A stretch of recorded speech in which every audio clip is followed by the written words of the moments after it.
Welcome, everyone, to episode 8 of the All Around Podcast. We are Players of the Round Table. Today is April 5th, 2017. We're here to talk about Lord and Savior of the family. My name is Nick, and part of my family is my co-host, Jeremy. Hi, how you doing? So, Jeremy, we're flipping the script today, right? Yeah. Yeah. Yeah, we have a big old family to talk about. Because we start off with games, but there's actually some interesting movie titles that I think that we should get into. That deal with family. Jeremy, what movie could we possibly be talking about that we're very, very excited for? Well, that movie is called Fate of the Furious. Yep. And that comes out in a week and 2 days. Yep. Comes out next Friday, Easter weekend. And we're pretty stoked. We're pretty excited. We're gonna go with the whole family. So we're going with Uncle Stork and Paw, yeah. and it'll be great. God damn it! I still don't like that nickname. Uncle Stork or Yeah. Paw? Uncle Stork. Paw's been around for generations. I can't deny that one. But, He's been around for decades and decades and decades. So anyway. So we got that. I mean, Fast and the Furious has always been a really big franchise. It's always been a really cool franchise. It's a lot of fun to go watch. Yep. And we have an inside joke with all our friends. Ergo family. Ergo family. That Dom is not part of the family anymore. Yep. And we're gonna go rat-a-tat-tat with the submarine cat coming up out of the ice. And we're gonna chase orange Lamborghinis in Antarctica. It's gonna be great. So, also, Luda has a tank now. Yes. His dream has been fulfilled. Yes. Yeah. So we were really excited. So that one's pretty big. But let's be honest. Let's probably talk about the bigger hype. 1 month till Guardians of the Galaxy. Yeah, let's be real. That's the one that's gonna fucking blow the roof off of shit this year. Yeah. At least in my opinion. Oh, absolutely. I think it's going to be pretty fucking rad. Yeah. So I am really excited for that. It should be good. I'm hoping, if not sooner, but that'll be when we get the trailer for Thor. Which James Gunn, the director of Guardians, has said that the trailer for Thor Ragnarok is the best Marvel Studios trailer yet. Well, I was going to say, too, we still don't know. We were speculating it on the last one, but we still don't know what role Stallone is doing, right? Correct. Because April Fools fucked the whole thing up. It was Galactus. And the dude from Smallville was going to play Nova. Or no, Silver Surfer. Silver Surfer. But that's all bullshit. Yeah, it's all prank. So pretty good prank, but yeah, prank nonetheless. Solid casting prank. Yeah. Like I could believe that. Yeah. I wouldn't believe the one dude is Silver Surfer because I feel like he would have to be a more stoic dude. Yeah. Because I feel like Silver Surfer is way more. He's more of a Nova. Yeah. I'm still going with the theory Nova that they are both Nova Corps, that Stallone is old Nova and this dude is new Nova, and yeah. Yeah, no, it very well could be. And that makes a lot of sense. That makes sense up and down. So yeah, they could still definitely do that. Especially because both of them apparently have roles that'll carry out through the cinematic universe. Okay. That they're not tied to this movie, so I think they'll appear in Infinity War, and then we'll get to see what it's like to see Nova and Spiderman interact, which would be cool. So that seems good. Yeah, I'm excited. Yes. Oh, very. Very. God, it just needs to be a thing. Yes. I feel like it's at kind of that awkward gap right now. Like I don't think I've really seen. I mean, next to Power Rangers, that was the last like big one that we saw. Yeah, I mean Beauty and the Beast, but we didn't see it. No, yeah, I was about to say. So I heard it was good. Though. Yeah. Yeah, pretty much heard from everybody. It was great. Both of those movies are very big examples of people blowing up gay scenes in movies. Because both of them apparently had huge gay moments, which neither one of them had. They weren't big. Wait, Beauty and the Beast did. What was the other one? Power Rangers. Oh, yes. That was more of a confessional than a scene, quote unquote. Yeah, and Beauty and the Beast didn't really even have like a big scene. So there was a whole bunch of controversy for like no reason. Which is completely upsetting. So, yeah. And it's not. I don't even understand the point. It's like just have a broad definition of characters and even like I can't speak for Beauty and the Beast. I didn't see it, but for Power Rangers at least, not trying to get too like political with it, but it's like, I mean, the whole point of the Power Rangers is you're supposed to get a diverse cast of people. Yeah. Like and not obviously just with like race, but just even background and everything else. So it's like, yeah, they're clearly trying to get a broad spectrum of characters with, all different types and orientations and all that stuff. Yeah, I see no mean, problem. Billy being autistic. Yeah, exactly. It's insane. Yeah, It's awesome. and the whole thing is like they bring it up, and then that's it. They're like, oh, cool. Yeah, exactly. And that's all I feel like it should be. As long as they're not like putting it under a microscope, but it's just something so we know and it's cool and they're just running with it. He can still do everything. It's not like it's a bigger deal. Yeah. You know what I mean? They're not emphasizing it anymore or anything like that.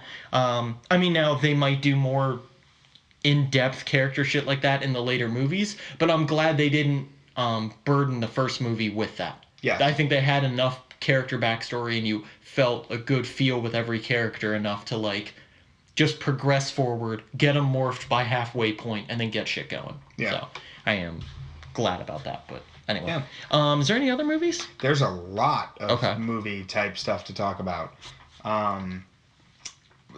This isn't a movie, but they dropped a teaser trailer for Defenders while we're talking about Marvel. Mm-hmm. Which it's a lot of Marvel stuff. Yes, it's four of them, the four of them in an elevator, and there's a little timer going in the corner, and when the timer stops, it's on 08/18/2017.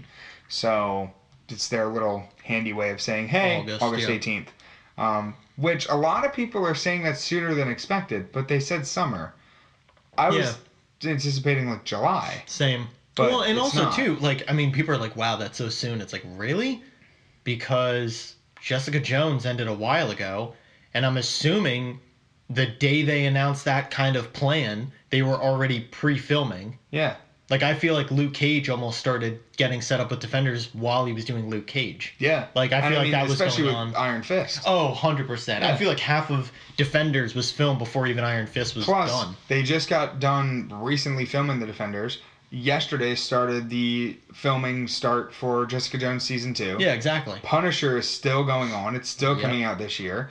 And Daredevil Season 3 is going to start filming this year. Mm-hmm. So there's a bunch of shit happening. Oh, yeah. It all looks good. I mean, if they stick to more of... Well, oh, by the way, too, because I've been meaning to talk to you about that. What did you think of Iron Fist? It's good. Okay. It was... I don't want to... I can't talk too much about it because I don't want to spoil it. Well, not to spoilery, but it is Marvel's Arrow. Okay. And it's good. It has... moments. Really good supporting cast. Okay. Is the main character not that great? He's not the greatest actor in the world. Got it. Well, yeah, he's kind of a no-name. It sounds really... I mean, he's from Game of Thrones, but that's it. Okay. And he played a very different character on Game of Thrones. Yeah. I want to say the only reason I think it exists is because they needed something the extra more. character. No. They needed something more to sustain the plot of the Defenders. Because the Defenders is all about the hand. Yes. And so is Iron Fist, and so was Daredevil Season 2. But Daredevil being threatened by the hand isn't enough for the Defenders to have a part. And there are characters from Luke Cage and Jessica Jones that do appear in Iron Fist. Oh, okay. So they definitely used it to just be a connector. Got it. And that's kind of... lame. Yeah. Overall. Yeah, it could have been 10 times better than what it was. Well, and also, too, if I'm not mistaken, he hasn't donned the suit yet. No, and apparently he won't for a couple of seasons. Wow. Which, based off the way that this goes, is not needed. It's not... Okay. It wouldn't have made a difference in the world. Got it. It would have just been... It's like... Well, also, cool, the costume's going to be very... The costume's also going to be, yeah, very interesting. Yeah. Because it's like, he's usually wearing this really weird green thing. Yeah, that has like an super open chest and but big I get that they and... keep doing the whole, he's wearing that like trench coat thing that's all open. Or whatever it is. He's wearing something thing that keeps showing, at least in the shots. Yeah. Yeah. At least in the photos. It's, in the beginning, it's a very business drama, I guess is the right words to say. Okay. It reminds me of like White Collar.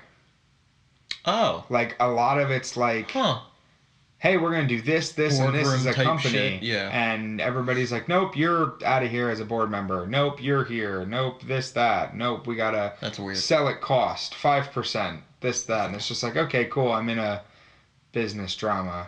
And there's no real villain. Oh. He's just kind of like figuring it out. Yeah, there's like some 3 different thugs. bad guys, but none of them are the bad the bad guy. It's all just like people. Yeah, it's a very interesting show. So it definitely hasn't got going yet. No. And the problem is it had a season to do that. It hasn't done that yet. No.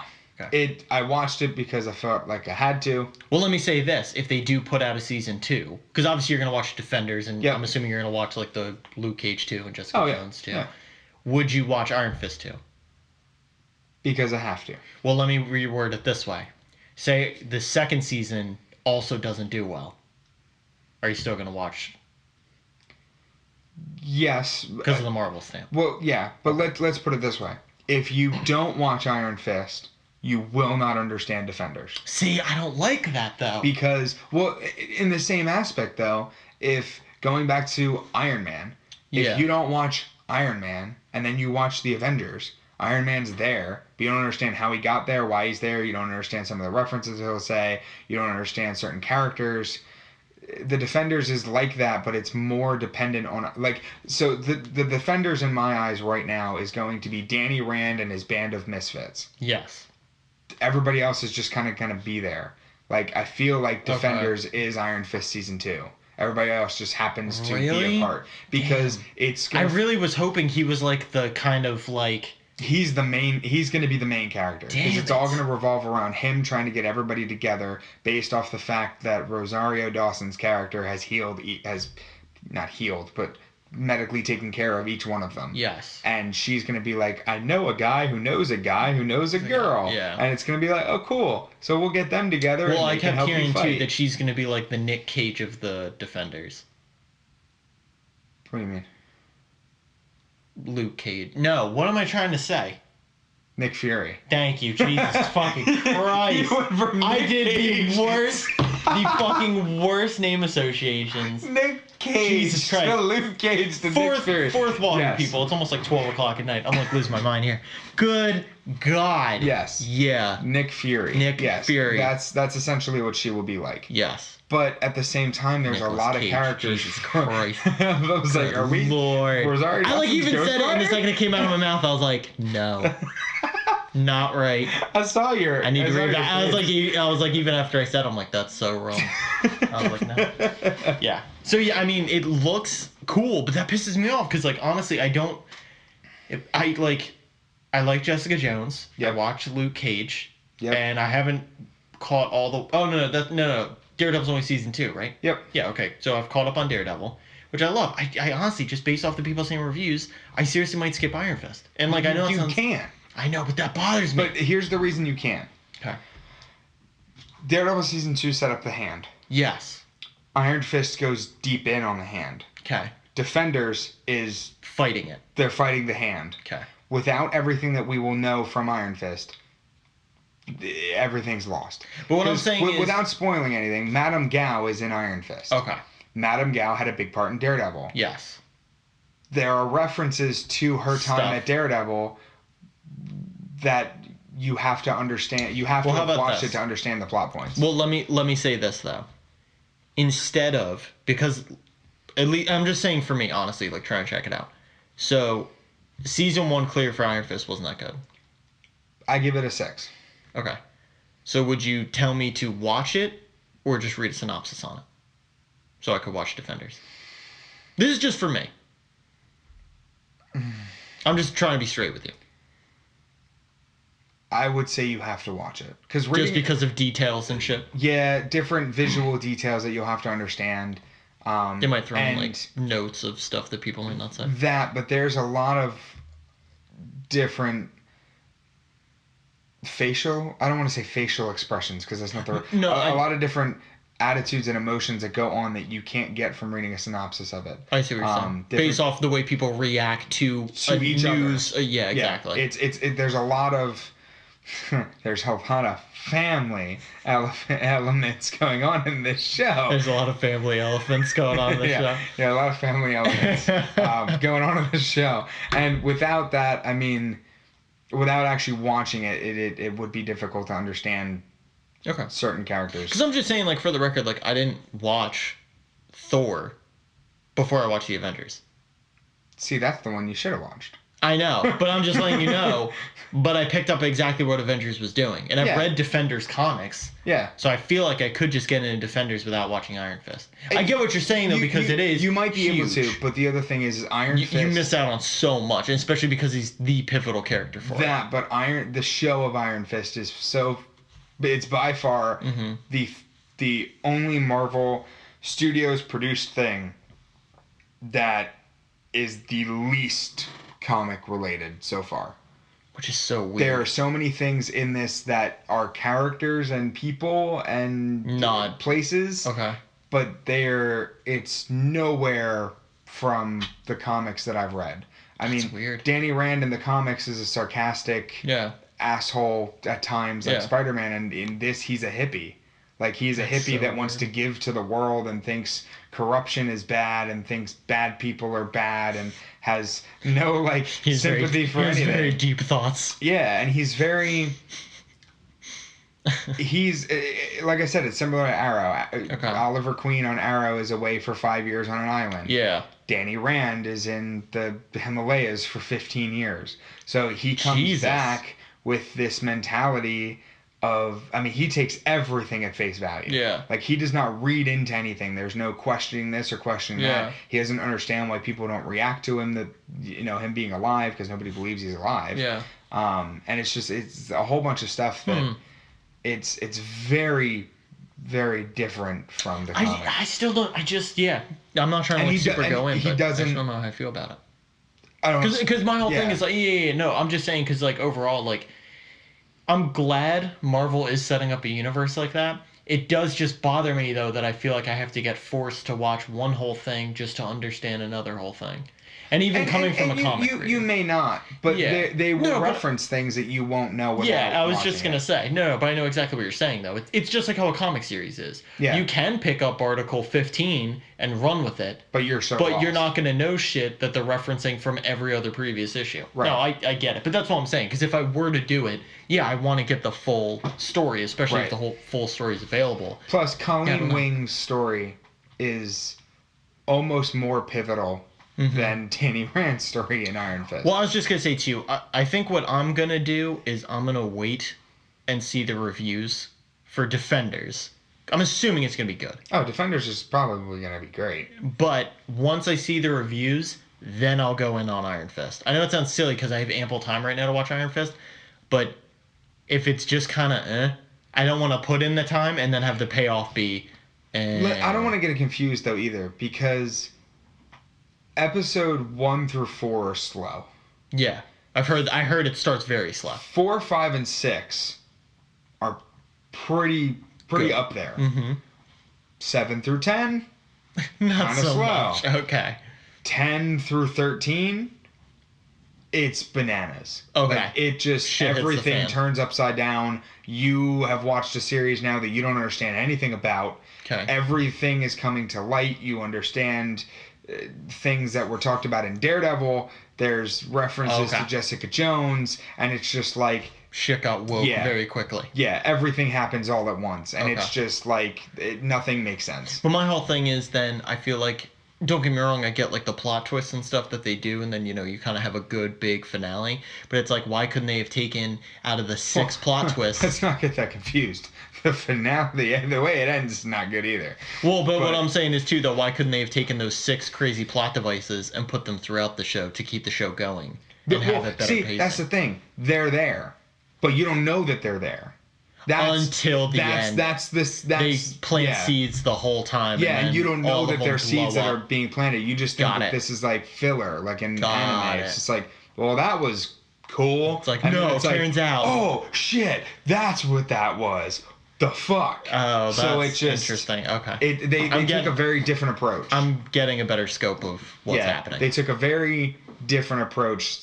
It should not have been this.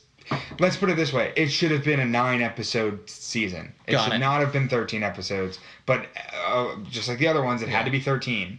So they stretched it, and they stretched things a little bit too much. And you can tell, because he didn't need that much time devoted to the lack of story that was given throughout. Got it. But I will say, I already can't remember his name. It's gonna bother me. Nicolas Cage.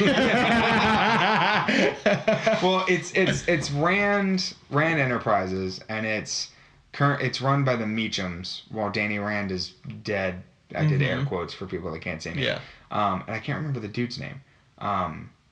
But that actor, I think, does a very good job of portraying what he's supposed to do.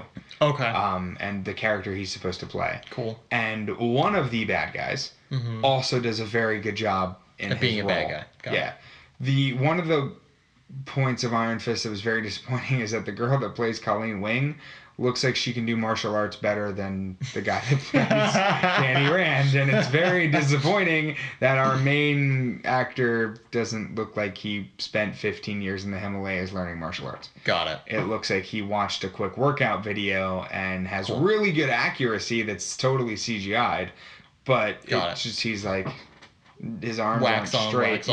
He looks like he's high while he's doing it. It's a weird setup. Yeah. All right, well let's watch it. Yeah. So let's flip gears. So, but still keep on Marvel. Yep. Squirrel Girl. Yes. So Marvel Television announced that they're doing a new Warriors show starring Squirrel Girl. Yep. And it has been ordered to series, not to pilot, which means they don't need a pilot with reviews. They're just going straight for it. Same with Cloak and Dagger. Cloak and Dagger was ordered to pilot, but 3 days later it was ordered to series. That's 2 on ABC Family? Both of them are on ABC Family, which is now called Freeform. Both of them are high school dramas. Cloak and Dagger are sophomores and juniors in high school. Yep. I don't know how they're pulling that off yet. And they're both animated? No, both of them are live action. Really? Oh yeah, they're both live action. I saw something for Squirrel Girl being animated. They're not animated. They're a live action comedy series. Cloak and Dagger is a live action high school drama. And these are 2 separate shows. Yes, everything will connect though. Yes. It's all connected. Well, it's all Arrow, Flash, and Supergirl. Yes, but also not quite, because it's also connected to the movies. Everything is it's all the same thing. Yes. Marvel has one surface value. Thank God. Yeah. That's interesting. So I don't know how I feel about that. Well, they did this over Damage Control. Damage Control was going to be that short half-hour comedy episode on ABC that was going to talk about them fixing up after superhero stuff. That's been axed for this, and both of them are geared towards. Wait, that whole project got axed already? For now, it's on the back burner. Wow. They're not focused on it. They're Wait, focused on this. That was the one for DC though, wasn't it? Nope, that has another one too that's coming later. That's Powerless. Thank you. Which Powerless hasn't necessarily been but people aren't hyped but people for it. are not watching it. Yeah. People don't care. Because it's the chick from like High School Musical and the one dude from Community. Vanessa Hudgens. Yes, and the dude, I can't remember his name. Yeah, that's what's up. But this new Warriors is live action. So is Cloak and Dagger. See, Cloak and Dagger, I think I love that story, but I do not. Cloak and Dagger is only going to be 10 episodes. But here's the other thing. Oh, man. So they are gearing stuff. these shows for ages 12 to 16. So if you've watched anything on Freeform or ABC Family, like Twisted or Switched at Birth or all those whatever their other shows are, they're like children's Lifetime movies. Yeah. And I mean, that's the best way to describe it. It's a cheesy movie geared towards children. Children's Lifetime movies. Oh man, I thought I was gonna go in and slam it. That might be the slam. That is actually no. What do I say? That is absolutely the slam. Yeah, I mean, I don't think it's gonna be good. That pissed me off. I wish ABC Family didn't pick it up. I like the casting. I do. Who's cast for Squirrel Girl? Well, nobody yet. I like Cloak and Dagger. Oh, okay. I can't remember their names right now. I just remember what they look like. No, it's okay. Well, what I was gonna say too, though, is like I love this story for Cloak and Dagger. I just don't think that's gonna translate well. That's just my opinion. I just think it's too harsh of a story. And then what the fuck are they gonna do with Squirrel Girl? We don't know. It's going to be, I'm sorry, it is going to be the fucking silliest banana pants thing ever. I can't believe that's gonna be live action. Yeah, let me see here. Like I said, I saw a cartoon for Squirrel Girl, and I was like, oh. Olivia Holt is playing Dagger, and Aubrey Joseph is playing Cloak. Do you have pictures? Yeah, Olivia Holt, you can see her right there. She's done a lot with like Disney stuff. Mm-hmm. And then she also was Spider-Girl in Ultimate Spider-Man. So she's done stuff with Marvel before. And then Aubrey Joseph, I forget where he's from. He is from Run All Night, which was in 2015. And then he's from a movie. Oh, he was on Law and Order SVU. Oh wait, wasn't that the one with Hold on, let me see him. This dude. Okay. Was that one movie with Liam Neeson? Yes. Liam Neeson. Yeah. Thank you. I always, because it's spelled like Nielsen. It always throws me off. No, it's not. How's it spelled? It's Neeson. Really? There's no L? There's no L. It's.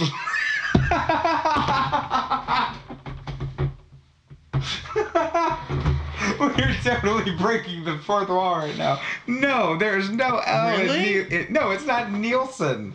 It is not Liam Neeson. No, well, first of all, I knew that. Like, I knew you say it. Liam Neeson. Yeah, it's Neeson. Damn, I don't. God, I'm mixing up all these fucking names today. But that one I knew. I knew it was. Yes. That's weird. But anyway, going back. I like I said, I'm just saying right now, I'm gonna be a negative Nancy about it. I think they're both gonna be dog shit. I think it's a bad step. I saw multiple people say that it's gonna be a bad step. And I honestly agree. I just think it's a weird direction. I'm not against Marvel trying to make experiments and go out and about, but I don't think this is the right call. I think this is appeasing to an audience that doesn't need it, and they have a market that just doesn't really want it. So I don't understand.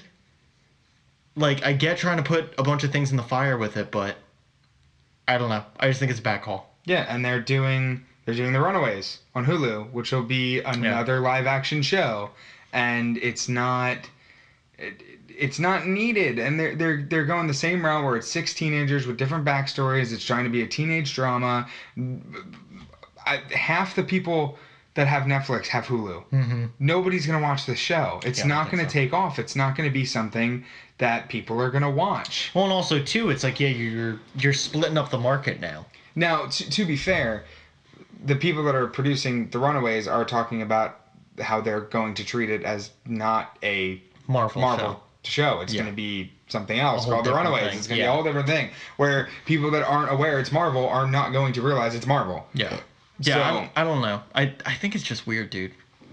Marvel took a weird step. I'm not going to say it's a bad step.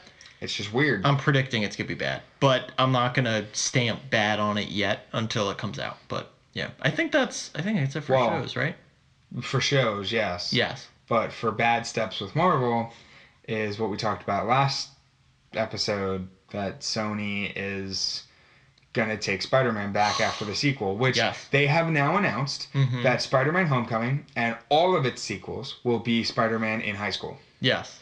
Which means... Which is very dumb. Even if we get 5 sequels... He's still in high school. Yeah. Which already... And they were like, in the sequel to Homecoming, we'll experience him going to prom. Well, it's like, nobody cares! Yeah, first of all, nobody gives a shit. And second of all, can we get a fucking Spider-Man in college? Yeah. We haven't had a Spider-Man in college since the first ones. Yeah. With, Tobey Maguire. Yeah. So it's just like... even then, he was in college, but, like, at that point, they should have talked about Doc Connors. Yes, exactly. That's when you introduce him, not in Amazing Spider-Man when he's not really in college. Yeah. I don't know. I think it was...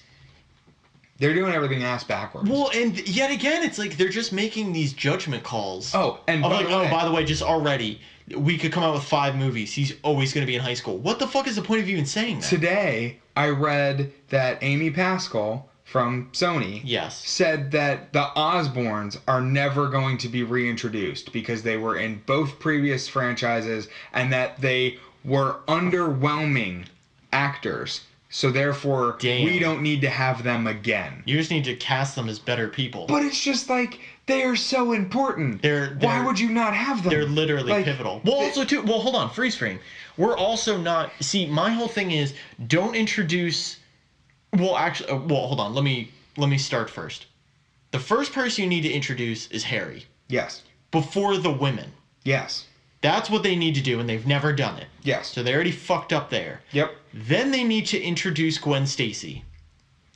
Then, lastly, you need to introduce Mary Jane. Yes. It looked like they were going to do that with Amazing Spider-Man. That's what they were going to do, but they were also going to kill Gwen Stacy. But, before Mary Jane they even got fucked there. up the whole thing and killed her before they even made her meet her, which messed up everything. Yep. Because the whole point of that scene in the comics, because like for people that don't know, what makes, I feel like I've talked about this so many times, but like I'll say it one more time, and I promise I'm gonna try to stop bringing it up on these podcasts. But, and next week, yeah, but the whole thing about fucking Spider-Man, and the whole main reason why, especially in the quote-unquote golden age of comics with it, was the fucking love triangle. Yeah. And the whole pivotal part about it was Peter could choose between Gwen Stacy and Mary Jane. He picked Gwen Stacy. Yeah. He said, like, this is the one I'm going to be with. I'm going to marry her, do all that. And then literally she dies. That is what made that so much more gut-wrenching. Because it was even like he had Mary Jane, but Mary Jane was not the first pick. Right. And that fucking shit went down. That is what made it like... I mean, Jesus Christ, even in the past 5 years, Spider-Man Blue came out when Marvel was doing all the color variations. Yeah. And that's a whole pretty much ode to Gwen Stacy, and then just even going back to where Peter's head was at with a lot of shit. And it was amazing. It was so good. And I don't know, like I just want one fucking time for them to do this story right. And Sony's just first of all, Sony just does not know good decisions. No. They need to fucking change their fucking direction board. Yep. You know what I mean? Because they... The other thing that I read too is that Marissa Tomei asked Sony and Marvel to make her look older in the films so that she wouldn't be a young Aunt May. Marvel was all for it. They hired a makeup director. Yeah. There was somebody that was going to come in and do this for her. Sony said, no, we don't have that in the budget. She has to play young. Yeah. So... Well, now, yeah, they're just doing like and Bang and apparently, Hot Man. yeah, and apparently they're going to introduce Uncle Ben. But he's already dead. What? So... Why? I thought they were going the route of Iron Man being Yeah. Uncle Ben and not so. Well, or if anything, too, just like not bring up Uncle Ben. Yeah. Because I think if we've learned anything from a fucking Spider-Man movie, stop bringing up the dead uncle. Yeah. Because he died. Yep. And there's too many movies that have done it. Yep. Like way too many fucking movies that have done it. Or if you are like, also another thing too, I don't know why they always kill him off so quick. Like, I don't know why he can't have a longer established relationship. Like, if you are going to do something different, I feel like that's the different you try to do. Yeah. Have him be Spider-Man for a little... Because he was in the comics. Yeah. For a little while. For a substantial point in time. Yeah. Yeah. I mean, like, of course, like, his origin story did it a bit differently, but it's like, you could have Uncle Ben live for a little bit and then throw everybody off and not kill him off in the first movie. And then people go, oh, wait. And then you do like a weird scene, and don't even do it in the beginning of the second movie, but do it like right in the middle. Yeah. So then you have this weird shift, and then, you know, and get him to be a character. Yeah. Don't have him be just a cool actor who's in it for 5 fucking minutes and then gets fucking murdered off. But like I said, I'm gonna try to not rant as much about Spider-Man. And then the only thing, which I think we brought up last time too, was I also don't like that the entire fucking trailer spoiled the entire fucking movie. Yeah. Unless there is some small subplot, it fucking spoiled the entire fucking movie. Go for it. Apparently, Spider-Man's suit has a Jarvis-styled AI in it. Oh, well, I could understand that because he's coordinating the spider drone thing. Right. But it's going to talk to him.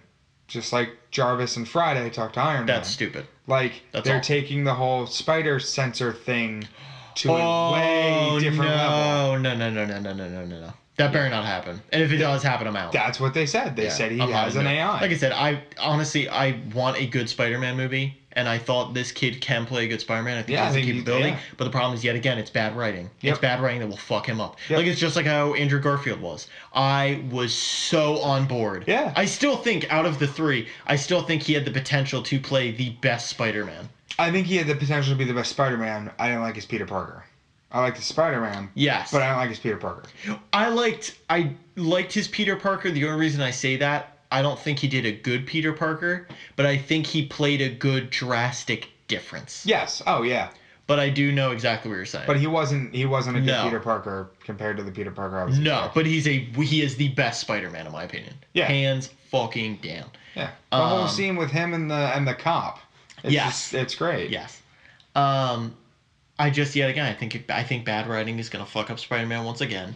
And Especially if now they're doing the whole Venom Black or Silver Sable Black Cat thing. Yeah. Like they're making all that separate, and it's destroying. here's the thing: we're just gonna get one shitty movie, and hopefully they fix it on the next one. I mean, And hopefully they're like, think they oh will. man, this really sucked. Marvel, you should write the next one too. Yeah, we really Hey. need that, but we'll see. I mean, listen, they're trying to go intense with Venom.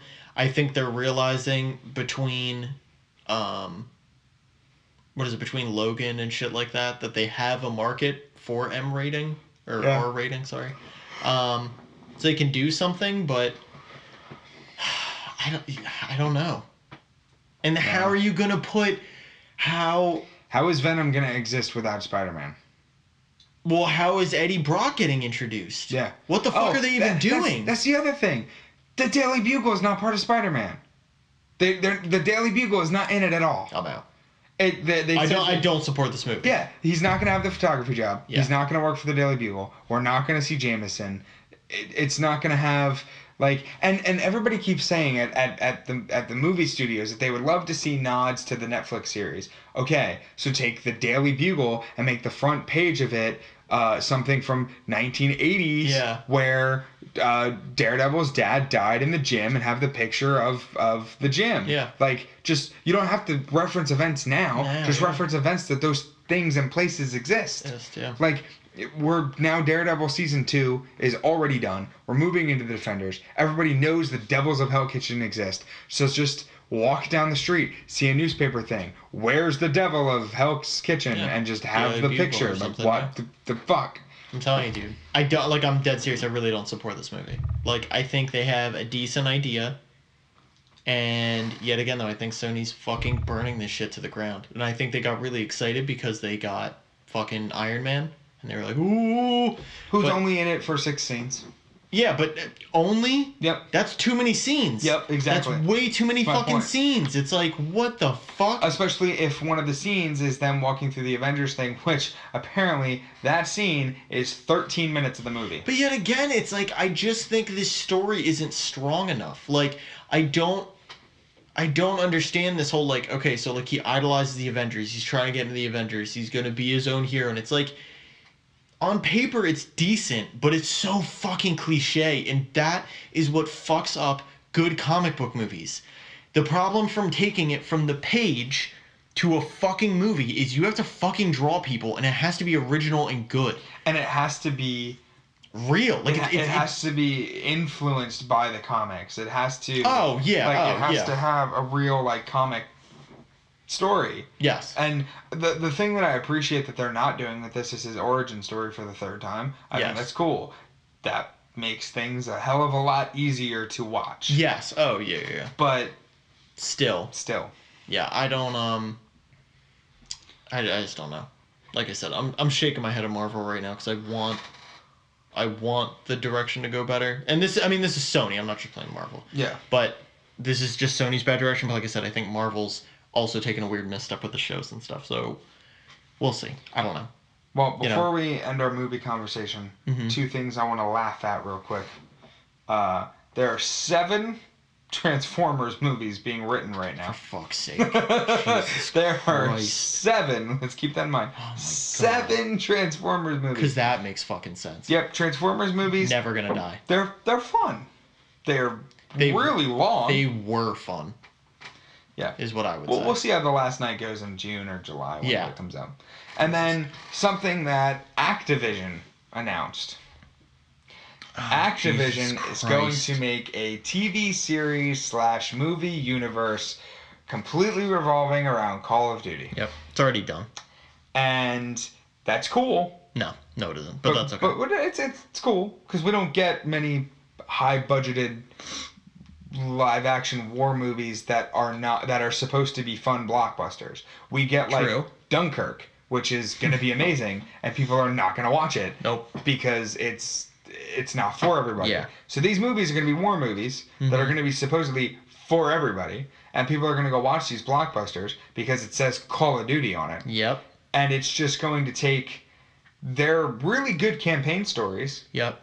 Blow them out of the water, and we might get a really good movie, or we might get a really bad blockbuster. Bingo. But they have the potential to do good. Listen, I completely agree. They have the potential. I don't think it's going to be there. No. Because I think it is going to hit the same note that the games do, where it's like surface value. And it's like... However, I will say, the campaign for Ghosts is by far my favorite. Really? Oh, yeah. Wow. I thought the campaign for Ghosts was really well written. And if they get the same writers to write the movie, I have a feeling it could be If I had decent. to pick best story, it'd either go Modern Warfare and then Modern Warfare 2. Like, because both of them did link super heavily. Or World at War and Black Ops. Well, yeah, or Black Ops. Yeah. Black Ops in particular. Like, See, I just like the Ghost was so set by itself. And it wasn't really connected to Modern Warfare. It was slightly. Well, it was like technically, yeah. Yeah, but it also wasn't connected to anything else. And it wasn't like a sequel. It was just like... If anything, it was a prequel. Yeah, and it was... I thought the story was great. I thought it was really well written. Oh, yeah. And like, I don't think it was bad. It's just... For me, I wouldn't put it in my top 3. It was the one that kept me the most engaged. I could see that. I wanted to finish it. Modern Warfare, I was like... Whatever. Modern Warfare 2, I wanted to finish. I wanted to get to the end. Modern Warfare 3, I got to the end, and it was... I didn't feel satisfied. I thought it ended stupid. Black Ops, World at War and Black Ops, I thought was great that they connected. Black Ops and Black Ops 2, I thought it was interesting that they connected. Then Black Ops 3 came, and I cried a little bit because it was so bad. And then Advanced Warfare was really Black bad. Ops 3 is the only one. And Infinite Warfare is really bad. Didn't play that one. And it's all... Yeah, everything past Black Ops 2, and then Modern Warfare 2. Everything past that I didn't play. No, I played Ghost. Ghost is the last one I played. Sorry. Ghost is the last one. The Advanced Warfare story was interesting, but they rode the Kevin Spacey train way too hard. Oh, yeah. For him being the villain. Well, and then they did the same thing, kind of. Yeah. Right? Infinite Warfare almost did the same thing Advanced Warfare did, where it focused too much on just the one villain being, like, way too arrogant and dictator of a villain. Yep. And just, like, took it to a fucking umpteenth level. And also keep in mind it is a sequel to Modern Warfare 3. Oh. Yep. Oh, yeah. Oh, once you finish it, you realize that this is in the same universe as Modern Warfare. It's the same thing. All right. Well, let's move on from that. But going on Activision. What are we going on actors? Oh, yeah. Motherfucking Destiny 2. By the way, so yeah, yet again breaking the wall. So Jeremy's looking at me like I got fucking 18 eyes on my face. And I was like mentally like, listen, I know I got a couple names wrong, but I know my companies. I know Activision as part of this goddamn game. What was really bad was I was thinking how Activision used to publish Marvel Ultimate Alliance, and I'm like, oh yeah, Marvel Heroes got announced for PS4. Not even like, oh yeah, Destiny. Which by the way, that did get announced for PS4. Yeah, Marvel Heroes Omega is going to be playing the style of Diablo. It's coming free to play to PlayStation. Super excited. Do you know the date? We don't know the date. It's just going to be there's going to be an open beta in the summer, and that's all we know so far. Cool. Should be interesting. I think it's going to be fun because Diablo with Marvel characters. Super excited. But Destiny 2. What's that? Stop. I'm interested. They took my stuff and your stuff. Most importantly, my stuff. I like that the trailer is giving more people personality. I just don't want that to blindside the game.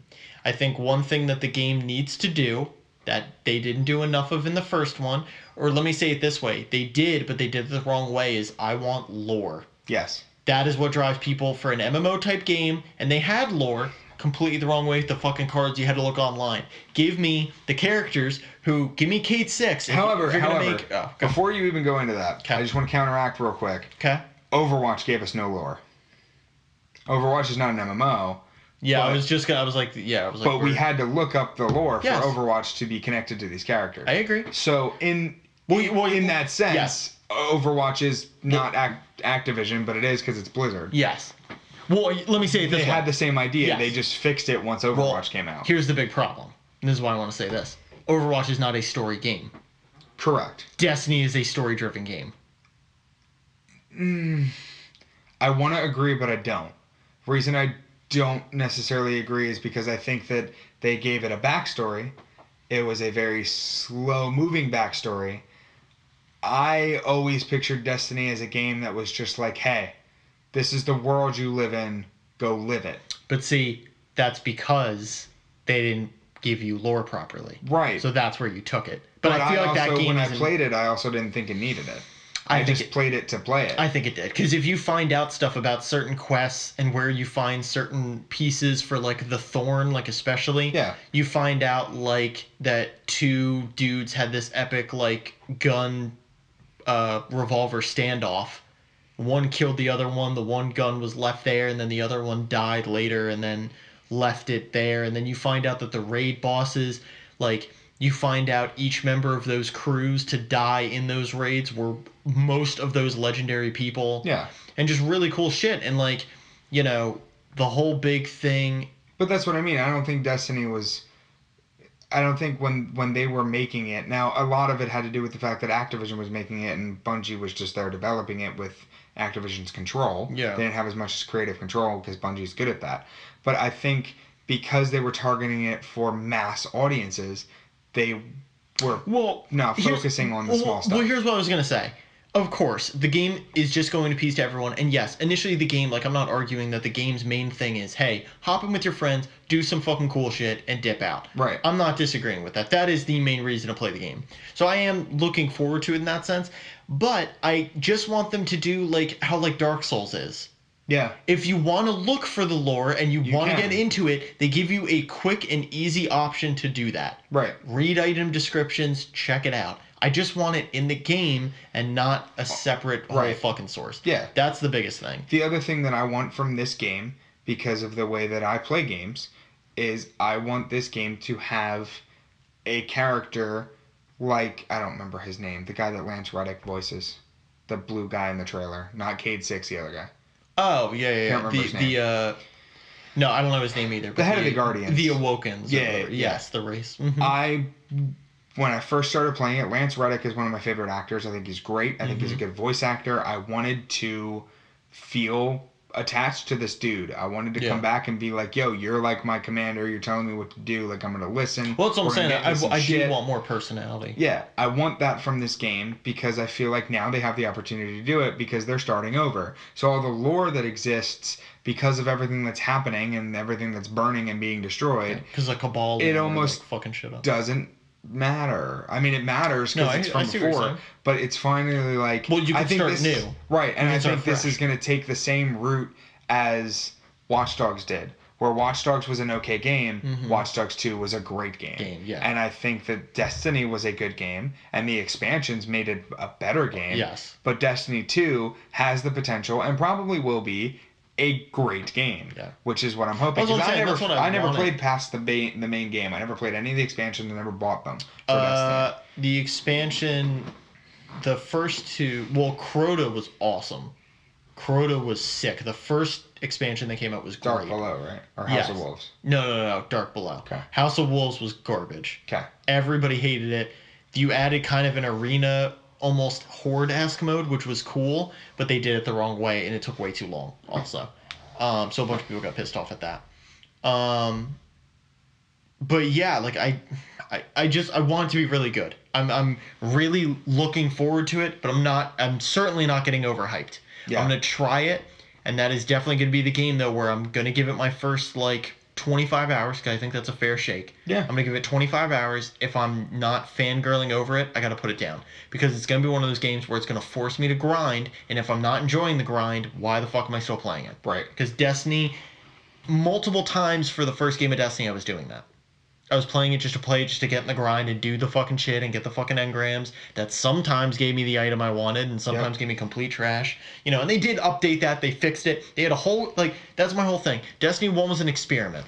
Yes. You know what I mean? That's why I think Destiny 2 is going to be good. Exactly. That's what I'm saying. They took a lot of time. I'm very hopeful. I just don't want them to crush my hopes and dreams. Yes. They have the opportunity to make all my hopes and dreams come true. They also have the opportunity to squander all of them. Yep. So, I pretty much think that's it. I'm trying to remember too. I mean, like I said, they had the trailer. The Cabal are definitely now the major threat, which I do think is good because they really didn't emphasize. The villain's name is Gary. Yeah. Stop. Gil? Glenn. Something with a G. But yeah. So I think it's definitely going to be. I already love Cade 6. Like, well, yeah. Well, Nathan Fillion, they're clearly putting him at the forefront. Yeah, and I want to play the game because of him. Yeah. He's great. Like I said, I'm... Bleh, is the moral of the story.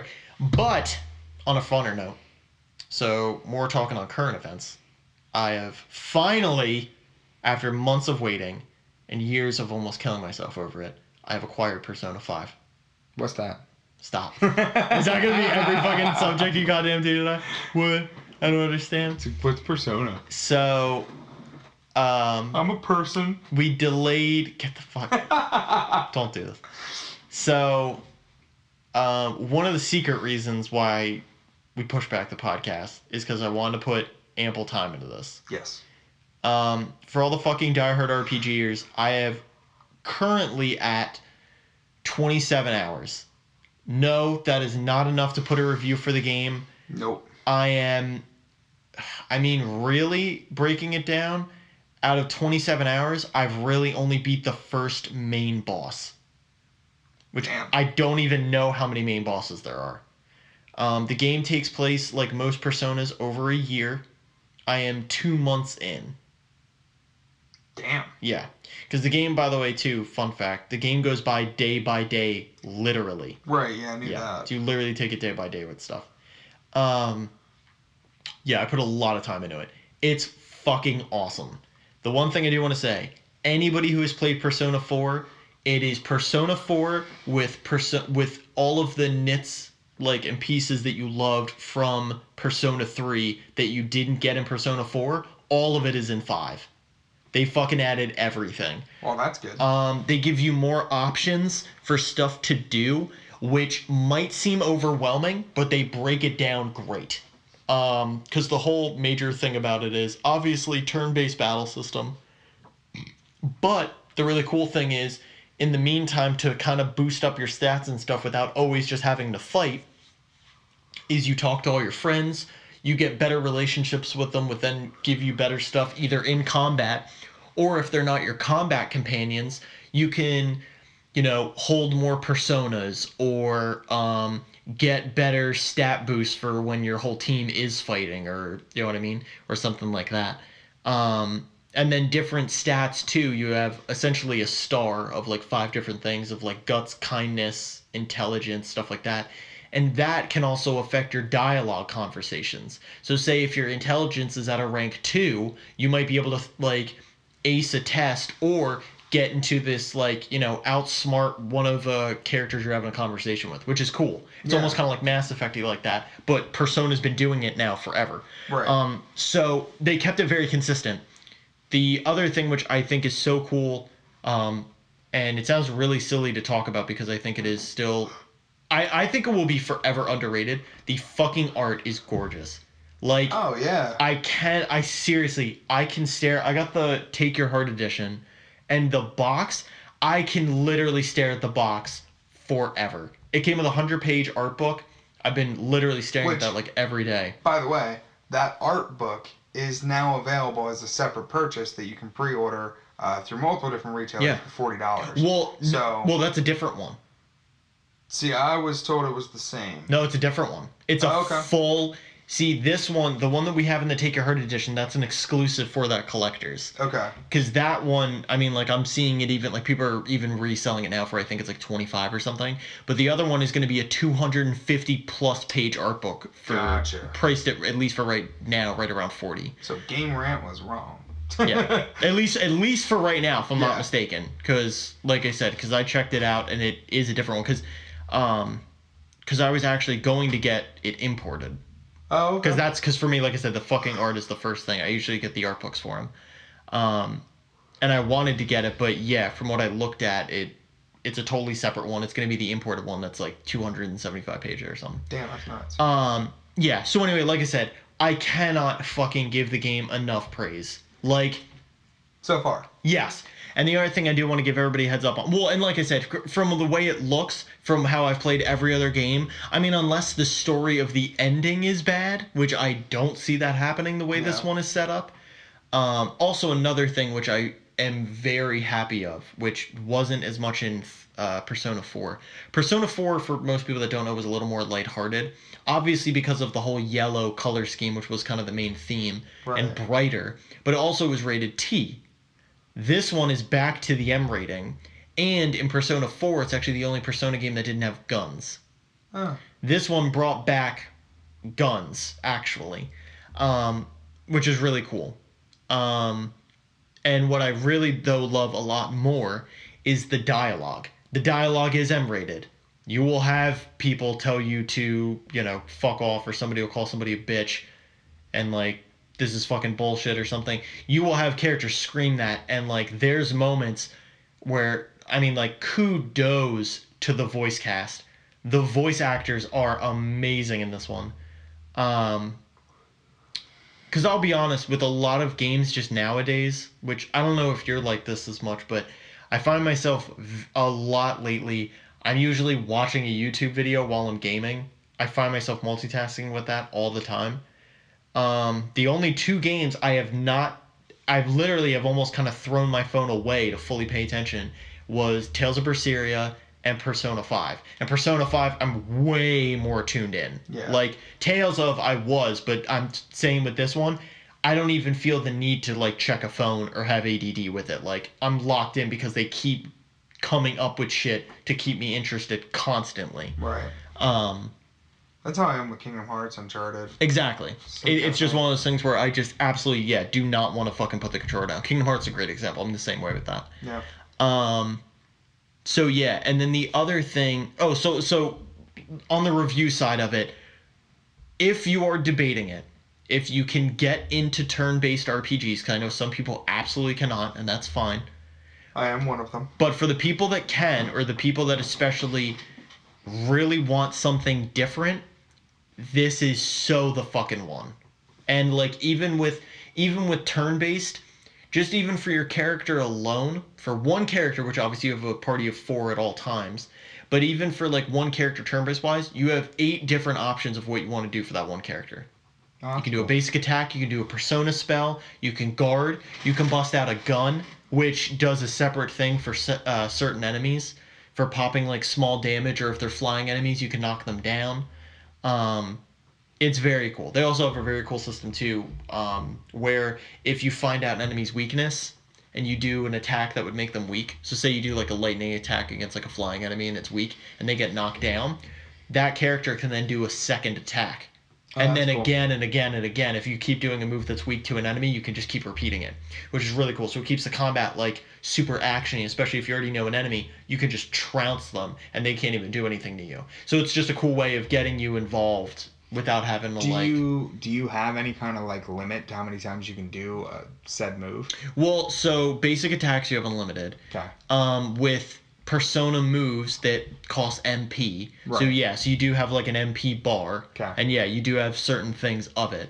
And also something that's also very interesting about the whole setup with those two, the older personas have, but this one is really stuck on it, is like each dungeon area, you're not supposed to beat a whole dungeon in a day.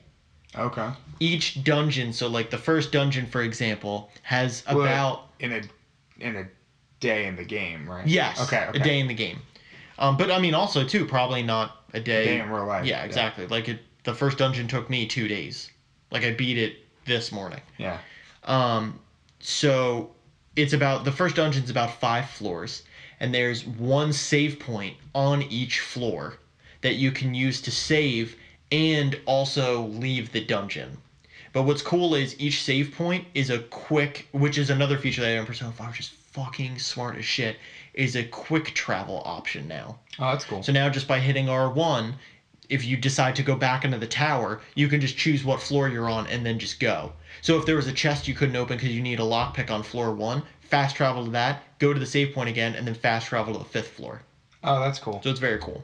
So they gave you a lot of cool options there. But yeah, like I said, for anybody who is trying to check it out, this is the fucking one. And I honest to God, I will probably guarantee to most people, this will probably be your favorite. Especially if this is your first one you're getting into. The features alone, the cool way that they're doing the masks and stuff like that, I think that's really cool. And the fucking art, every fucking time they come out with one of these games is only getting better. Like, oh, I cannot drive that enough. Yeah, it looks cool. So I would say for anybody on the deep RPG side, which is probably one listener on this podcast, but the one person, please check it out. The last thing, though, I did want to bring up, and I want to get your opinion on it, though, too, so we can have a better back and forth, so I'm not ranting Persona. Hey, you do your thing, man. So Atlas, as a whole kind of company, kind of went in a weird direction. So when Persona first got announced, at least in the States, because obviously it's been out in Japan now for about 3 months, they kept the gameplay very limited in the States of what they didn't want to spoil too much. Right. It was even one thing Atlas even said too, with the collector's edition, and even technically on the cover, you see the whole cast. Atlas did not want you to see the whole cast. Right. They actually wanted to introduce characters to you, and you weren't sure if they were going to be part of your party or not. But obviously, that happened.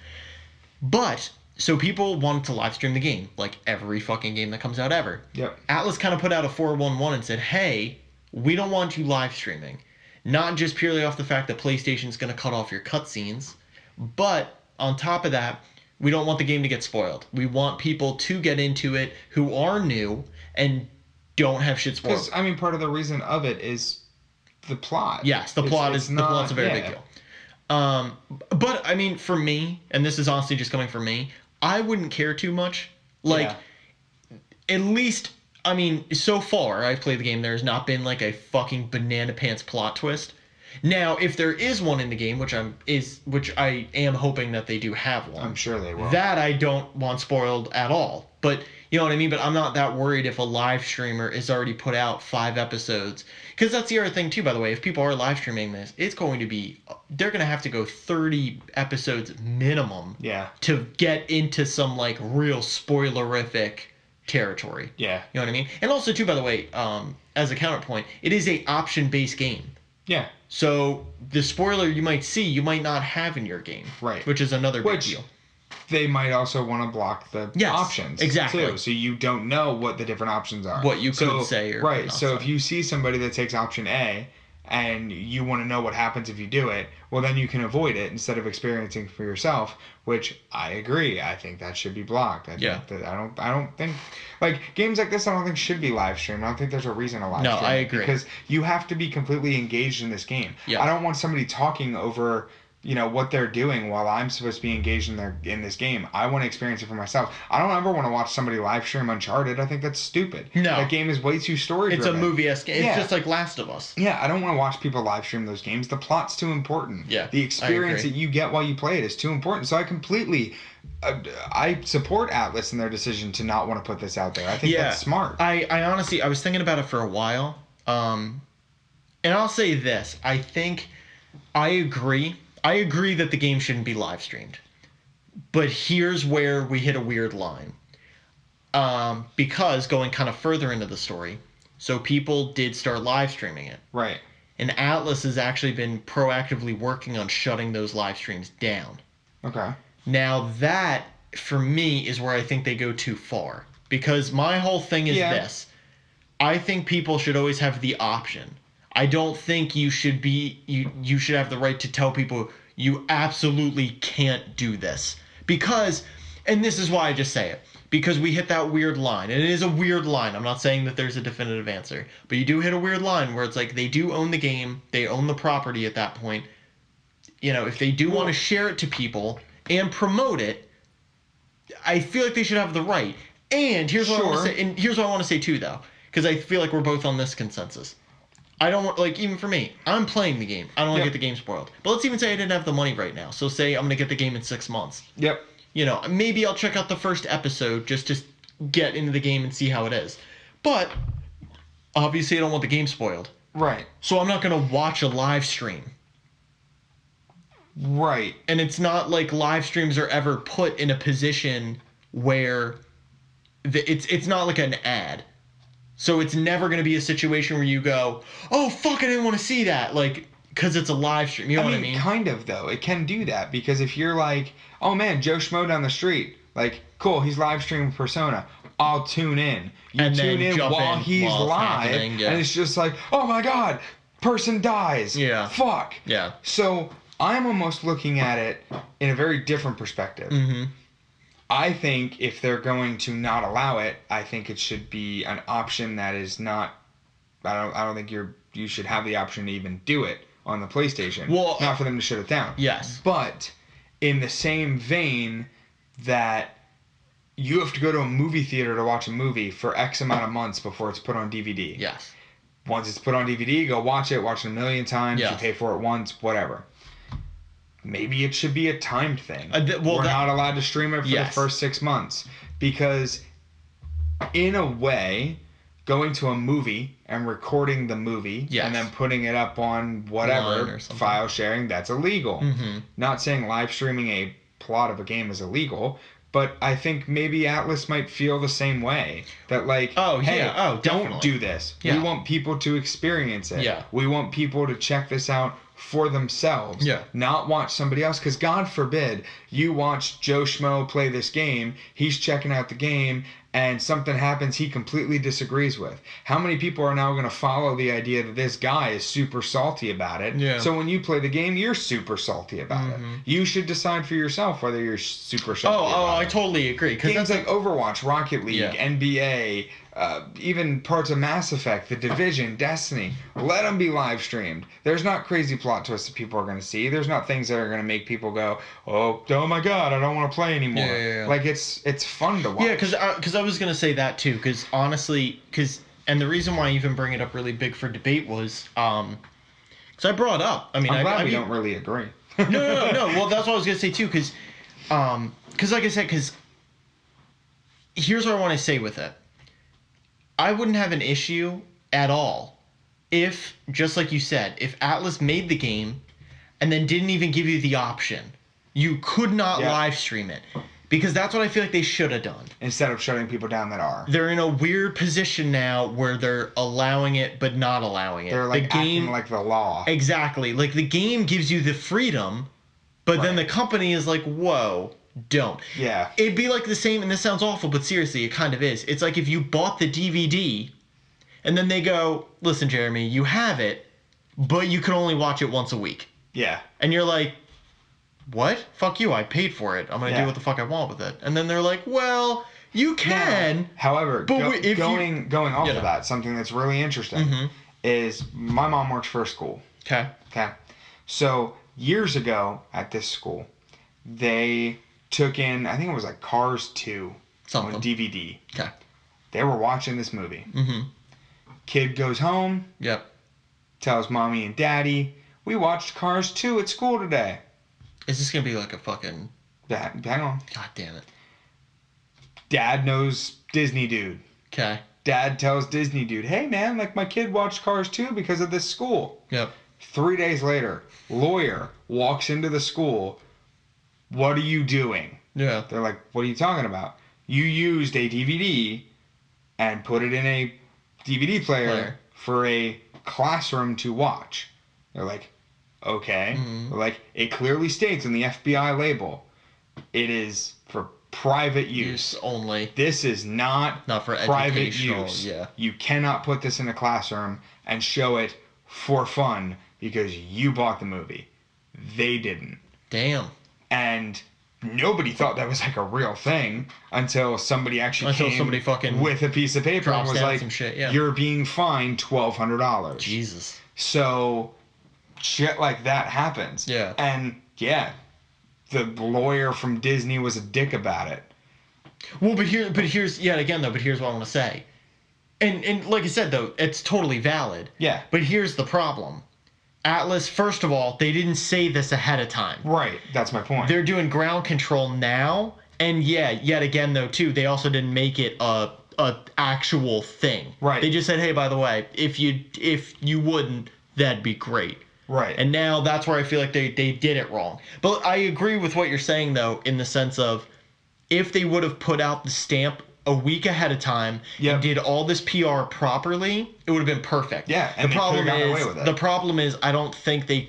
They didn't, because the meddling kids and their stupid dog. Well, no, but what I really think happened, honestly, though, was I didn't even think they anticipated how many people wanted to live stream it. Yeah. And then they go, oh no, fuck, this community's huge.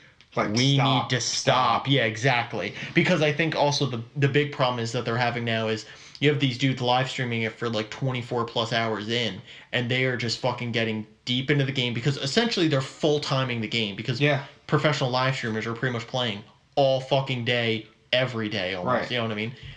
Or most days out of the week. So you have guys who are, you know, I mean, honestly, I can firmly say at the most they're 25% way through the game. I really do mean that. Like, I mean, if you are 50% way through Persona 5, you fucking hack Persona 5. I'm sorry. Like, as of April 5th in the fucking US, you fucking hacked the game to get that far, or you fucking stole it early. Like, that is the only fucking way. Because coming from a guy who got it at a fucking midnight and has almost been playing it nonstop, you know what I mean? There's no fucking way you could have got that far.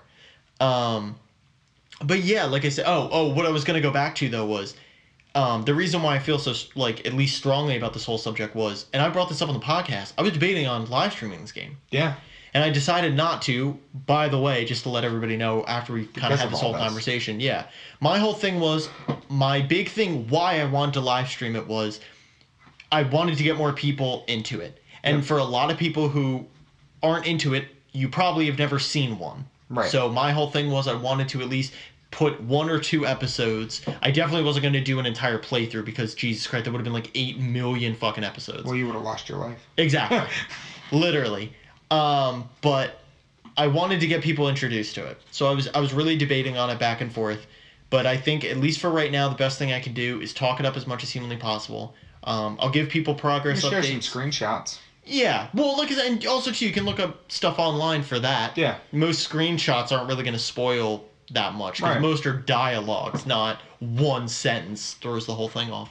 But that's something, too, I would love to get comment feedback on. If you want to hear more about the progress, cool. If not, I can shut up about it because I know it's... No, because I'm serious. Because I know with one of those, it's kind of niche. So I don't just want to bring it up every time and then people go, yeah, we know, Nick. We're not fucking playing it. Or, we are playing it. Let us know what's up.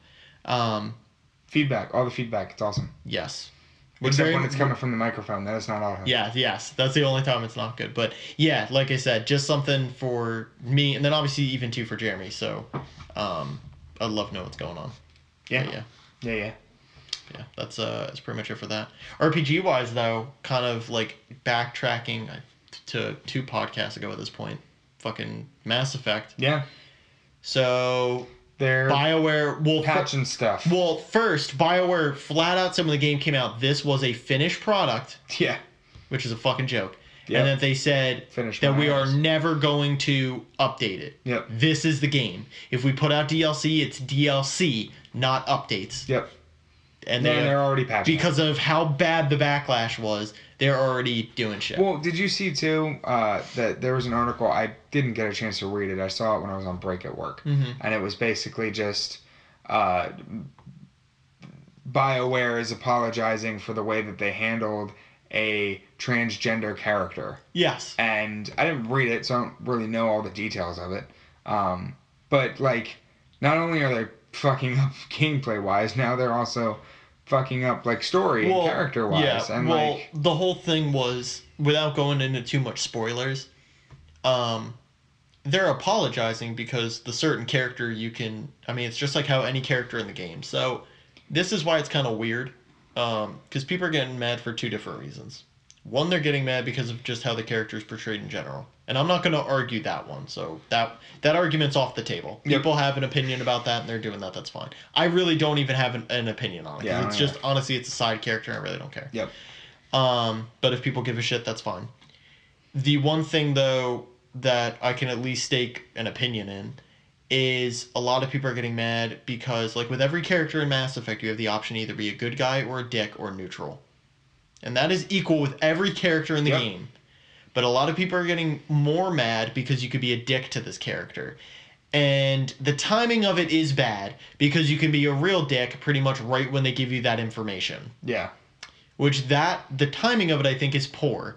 But I don't think that should be a thing you should get pissed off at the game for. No. Because it's an option. And there are people in the world that are going to be that dickish to that other person. Well, and like I said, and it's all equal. Yeah. You can be a good guy or a dick to every fucking character in the game. Like, people literally play, old school Mass Effects to be Dick Shepard and just be an asshole throughout the entire thing and get pissed off at every fucking character. Yeah. And you can do that. That's my whole thing. You have the option. It's not anything over the top. It's not like that's where I think people are getting way too personal. Offended. With it. Yeah, they're feeling offended just to feel offended, and it's like, first of all, if you look at half of the facial animation, that's what you should be getting offended by. We're going way too much into fucking details of now that they're bringing that up, and now that BioWare has to apologize for it. Yeah. Now it's just putting even more backlash on this game. Yes. That doesn't need any more. No. Because it's already. Yeah, it's already bad. No, it's bad. It's already bad. No, well, it is bad because you're looking at a AAA title that took 5 years to make. That took 5 years to make. That did not put out a finished product. I said this earlier to somebody I was talking to, and this is a very poor example, so bear with me. Okay. Call of Duty is in production for 2 years. Yeah. Call of Duty is a great AAA game for what it is. Yes. Mass Effect was in development for 5 years. Yeah. And felt like it was in development for a year.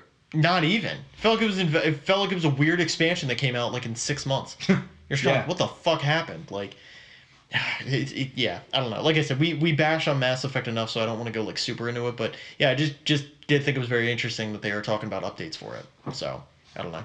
But going on a way more positive note for upcoming game, Yooka Laylee. Yes, I cannot wait. Yeah, so I was gonna say, I don't think we should go too much into it because obviously the game's coming out soon. Yes, we can play it first. Yeah, so we can really go. It is really Banjo-Kazooie though. Which is good. Yes, which is all good. And I'm really mad because I keep seeing all these articles that are like, it's using outdated gameplay, but it's so cool. It's like, who cares? I need that. Cares? I want that. I want the outdated I want older gameplay. school. The whole thing is I just want old schooler platforming. Yes. That's what the fuck the game was, and it did it well. Yes, and it was wait. if you look back on it, you could be a dick and go, "Oh, it's too simplistic." For me, no. It's not. It had a pace. You knew exactly where that. It's got enough collectibles to try to find. Oh my god, beyond enough collectibles. And by the way, every Christ. single one of those collectibles has been reiterated in this form. Yeah. You have the 5 little dudes, you've got the feathers, you've got the music notes, you've got everything. I cannot wait. Widgets and all that shit. Yeah. It's gonna be nuts. So that is honestly the one I'm like most excited for. Yeah. I just want to try to keep a overall positive message because we've been bashing a lot of shit. But like I said, Persona's really good. Yooka Laylee's coming out. I'm very excited for that. Which that should be good. Also, everybody that's listening needs to pause our video, open up a new tab, go to YouTube, and search the Yooka Laylee DK rap. Because they did a DK rap.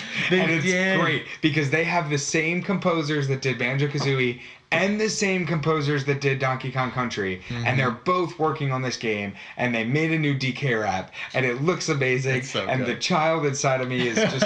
I'm so excited. I have the biggest smile on my face. These are the games that I live for. It is. I live for platformers. It's so good. Give me Sonic. I feel like that's your mantra of anything. I'm just like, a bunch of new shit's coming out. Where the fuck is Sonic? Where is Pushback? Pushback. Hey, listen, it's a Genesis game. You brought it up this time.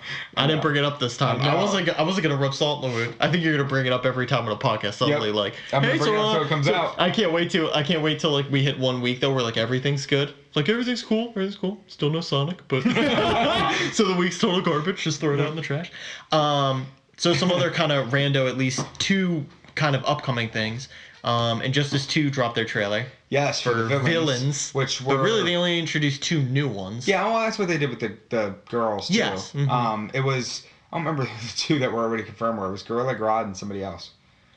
I can't remember who it was. It wasn't Harley Quinn. No, because she was in the girls trailer. Mm-hmm. It was Gorilla Grodd and somebody else. It wasn't like Deadshot. No, it wasn't Atrocitus. Yeah, it wasn't him. I'm really trying to think of the whole character roster. It wasn't. They haven't put anybody like Sinestro or anybody in yet. It was Bane. It was Gorilla Grodd and Bane. That's what it was. So Bane was new too. No, Bane's been confirmed. You sure? Mm-hmm. Well, Bane's been confirmed, but this is the first time we saw him. The first time we saw him, yes, and he looks very Batman Beyond-ish. Yes. Doesn't really look like he did looks in the last more game. chill. Yeah. Yeah. But we got Captain Cold, and we got Captain Cold gameplay today. Yes. Which he's basically a quicker Sub-Zero. Yeah, I was about to say and Sub-Zero. I'm super excited. And then Scarecrow. Scarecrow looks looks amazing. He looks half dead. He's got the noose hanging around his neck that's cut off. Like, you could tell that's the one they went in on with detail. Yes, and that's gonna be sick. Cannot wait to play as him. His like ultimate and shit. Yes, bananas. Everything that he can do with the psychological stuff. Yep. I really want to play as Scarecrow versus Gorilla Grodd, 2 psychic-esque characters that do stuff to your head. The other thing, which I'm really excited for, and they haven't shown anything with, the one thing I want to see with Scarecrow is the costumes and the armors. Yes. So how the armors are going to look on him and his different costumes. I think that's what's going to like really decide it for me. But he's just purely appearance. He is the one I look most interested in. Yeah, he changed a lot. Oh, yeah. But in good ways. Mm-hmm. He looks very demonic. He looks like he could almost fit in with Mortal Kombat characters. Did you play the beta at all? I did not. Okay, get into it. What I was going to say was I played the beta and I played through most of the character roster. The one, ironically enough, which I never thought the one character I was going to be into, Poison Ivy, is looking like the most interesting I knew you were one going to say that. Really? Yeah. She looks like Hands down, the knew it. most interesting one to me. They gave her a lot of grapples, which I did not think they were going to do for her. I thought she was going to be ranged, but she's not. She's like a fucking in-your-face grappler, which that's what I usually do with those type of games. So it looks cool. See, I'm just waiting for a character, and it might honestly be Black Canary that I wind up playing as. I'm more of a projectile quick person. And I always like the way the Katana plays in Mortal Kombat. And they don't really have a Katana-esque character, but with Black Canary being as quick as she is, but also having her projectile and her voice, it's going to be... I'm either going to play as her or I'm going to play as Scarecrow. I was going to say, too, Supergirl. Yes, because you Supergirl. might have laser eyes. Yes. So you might be doing that. That might be because that looks cool. And if they give her the frozen breath, that'll be interesting, too. Mm-hmm. Yeah, that'll be interesting. Yeah, Supergirl and her, and then Green Lantern looks like he's gonna play a lot differently from the first game. Well, yeah, and it's oh God, I can't think of the voice actor's name for it, and it's gonna upset me. But he's the voice actor that has done like a million different things. He was Wolverine in one thing. He's Spike from Cowboy Bebop. He's like the voice actor in fucking everything. I'm gonna look it up. Yeah, I was about to say. Jeremy's gonna look it up. I don't know who he is. I haven't really paid attention to the Injustice. I'll bring up... I'm such a voice actor thing from animes. Whoa. What? Neil McDonough is Flash, Robin, and Damian Wayne. Yeah. Did not know that. Yep. That's cool. You can hear it, too, in the trailer. Robin sounds very similar to Flash. And Robert Englund is Scarecrow. Yes. Yo, my mind is being blown. Yeah, did you... I was about to say, I thought you heard that. Yeah, oh man. My God, my mind is being blown. Dude, they're doing some crazy shit. Steve Blum. Thank you. Yes, Steve Blum. Jeez. Oh my God, yeah. I was about to say, I got Blum, but I couldn't think of his first name. And I figured they got Kevin Conroy. His fucking, like, if you IMDb him, his fucking voice acting thing goes on literally forever. He literally does like 15 projects a year. He's fucking bananas. Oh my God, dude, I'm so excited for Robert Englund to play Scarecrow. Yeah, that's fantastic. So, flipping scripts a little bit, though, on other upcoming stuff. Overwatch. We got some new info, kind of. We got stuff. Kings Row. And we got a Uprising. date. And we got a comic. Yes. They did give us the comic. I didn't read the comic. Did you read the comic? I did not. Okay. I saw pictures of the comic. Haven't read it yet. Didn't Yep. really have time. Don't want to read comics while I'm driving. Yeah, But yeah. that might be it. Is it the 10th, right? 11th. 11th. 11th. Even though Blizzard's tweet said the 12th. The video says the 11th, the tweet says the 12th. Yeah, the dates are converging. Sometime next week. Mm-hmm. But what we know is it's not current events, it is past, so it's not something that's new. It has nothing to do with Doomfist. Probably going to get skins related to characters from before. Looks like they might be introducing a PvE event where we play against Omnics. Dude, I would kill for another PvE. Like that... When they did Junkenstein's Revenge, you and me played the shit out of that, dude. Yeah, we needed to get all the achievements. We made sure that we did. And we will get all the achievements this time. Oh, hell yeah. That's going to be a fun... Like, if that does happen... That'll be a fun live stream. Yeah, buddy. Oh, man. Get those Twitch accounts ready, because we'll be streaming next week. Yeah, exactly. That will be... God forbid, please let it be PvE. Oh, my gosh. Dude, that's what I'm most hyped for. I mean, you were also, though, talking about potential, if they do, kind of like how they did with Oasis, different... Oh, yeah. It looks like it's... a lot of people are speculating that instead of it giving us a new map, they might actually change the...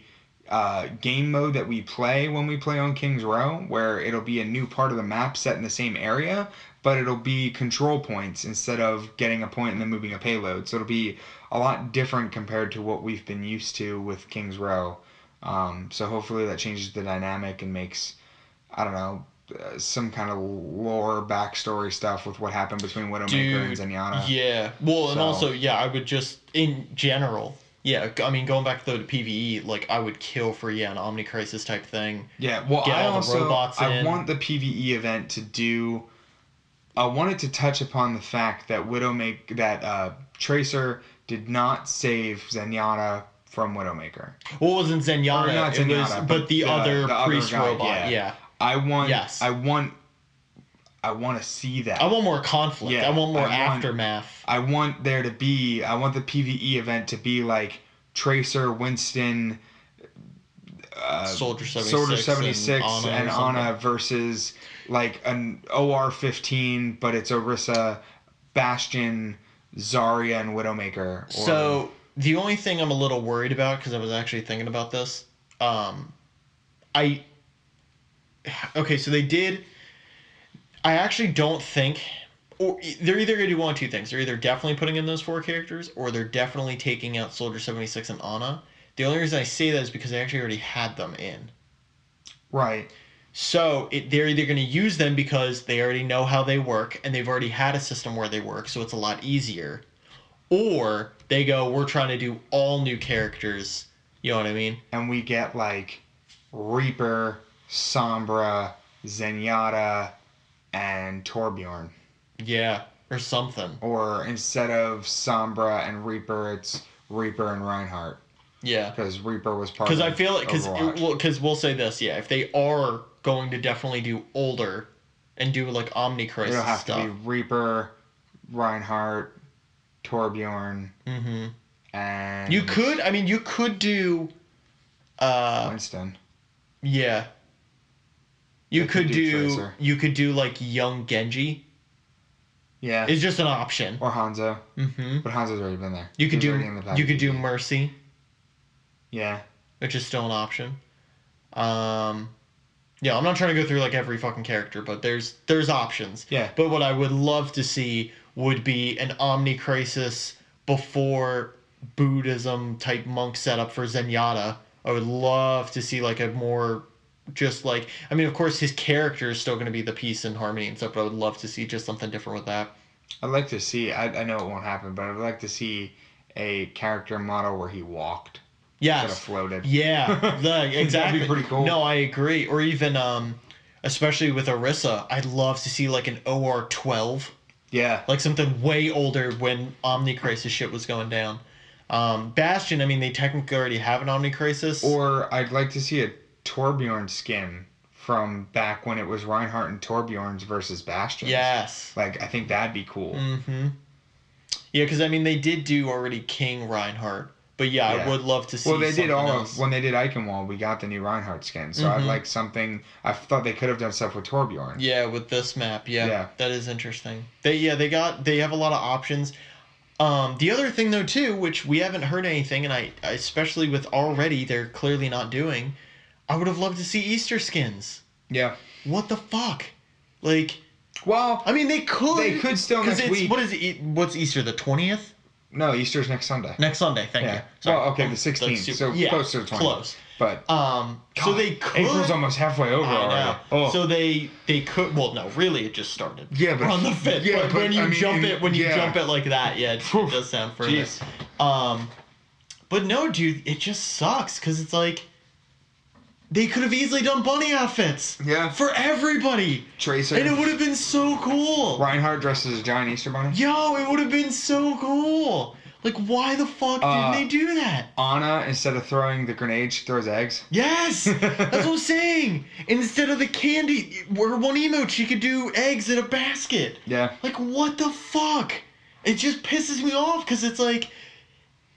May's little thing gets bunny ears on whiskers. Yes, like, dude, like, it bothers me so much, because it's like, it's so obvious the shit they could do, and it's like, you're just begging to get shit done, and, like... Well... At the same time, they are prepping for the 1-year anniversary, which is in a month and a half. Which I'm totally for, but like, here's what's going to piss me off. If all they do for the 1-year anniversary is just bring back old skins to buy.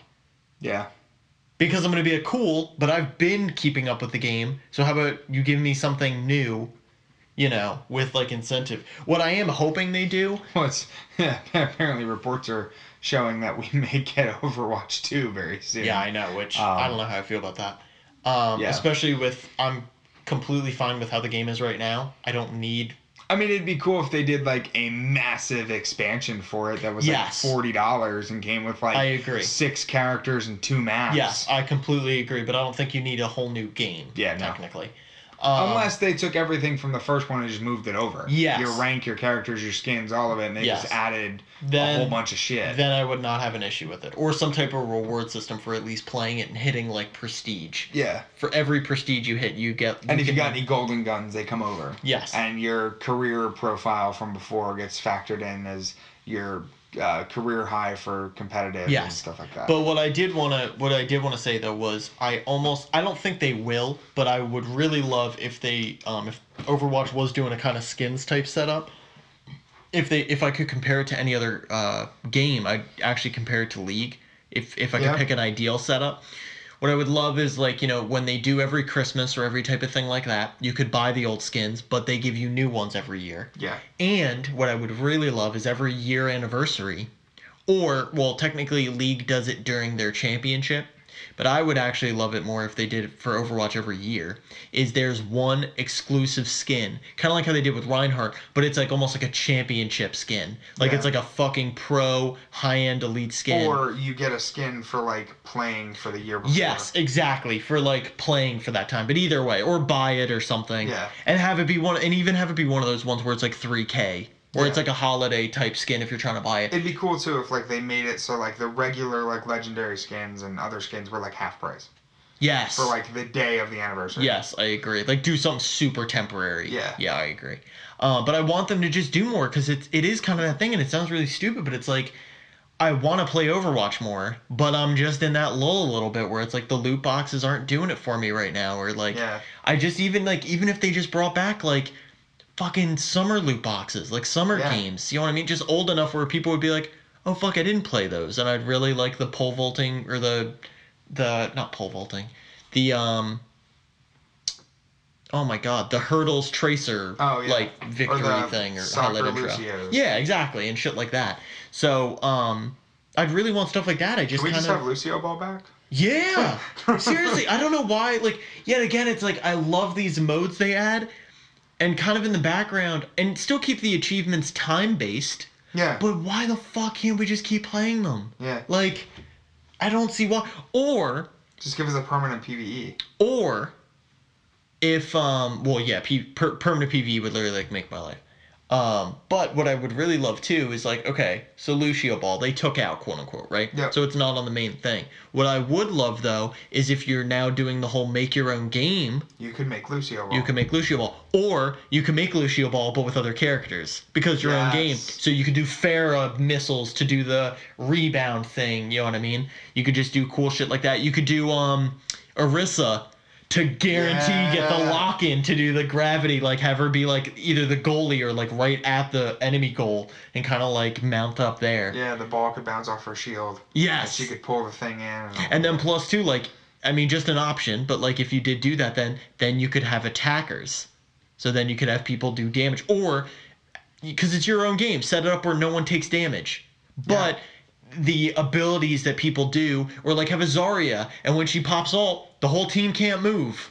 So you pretty much get a free goal. Can we get Pong with Reinhardt?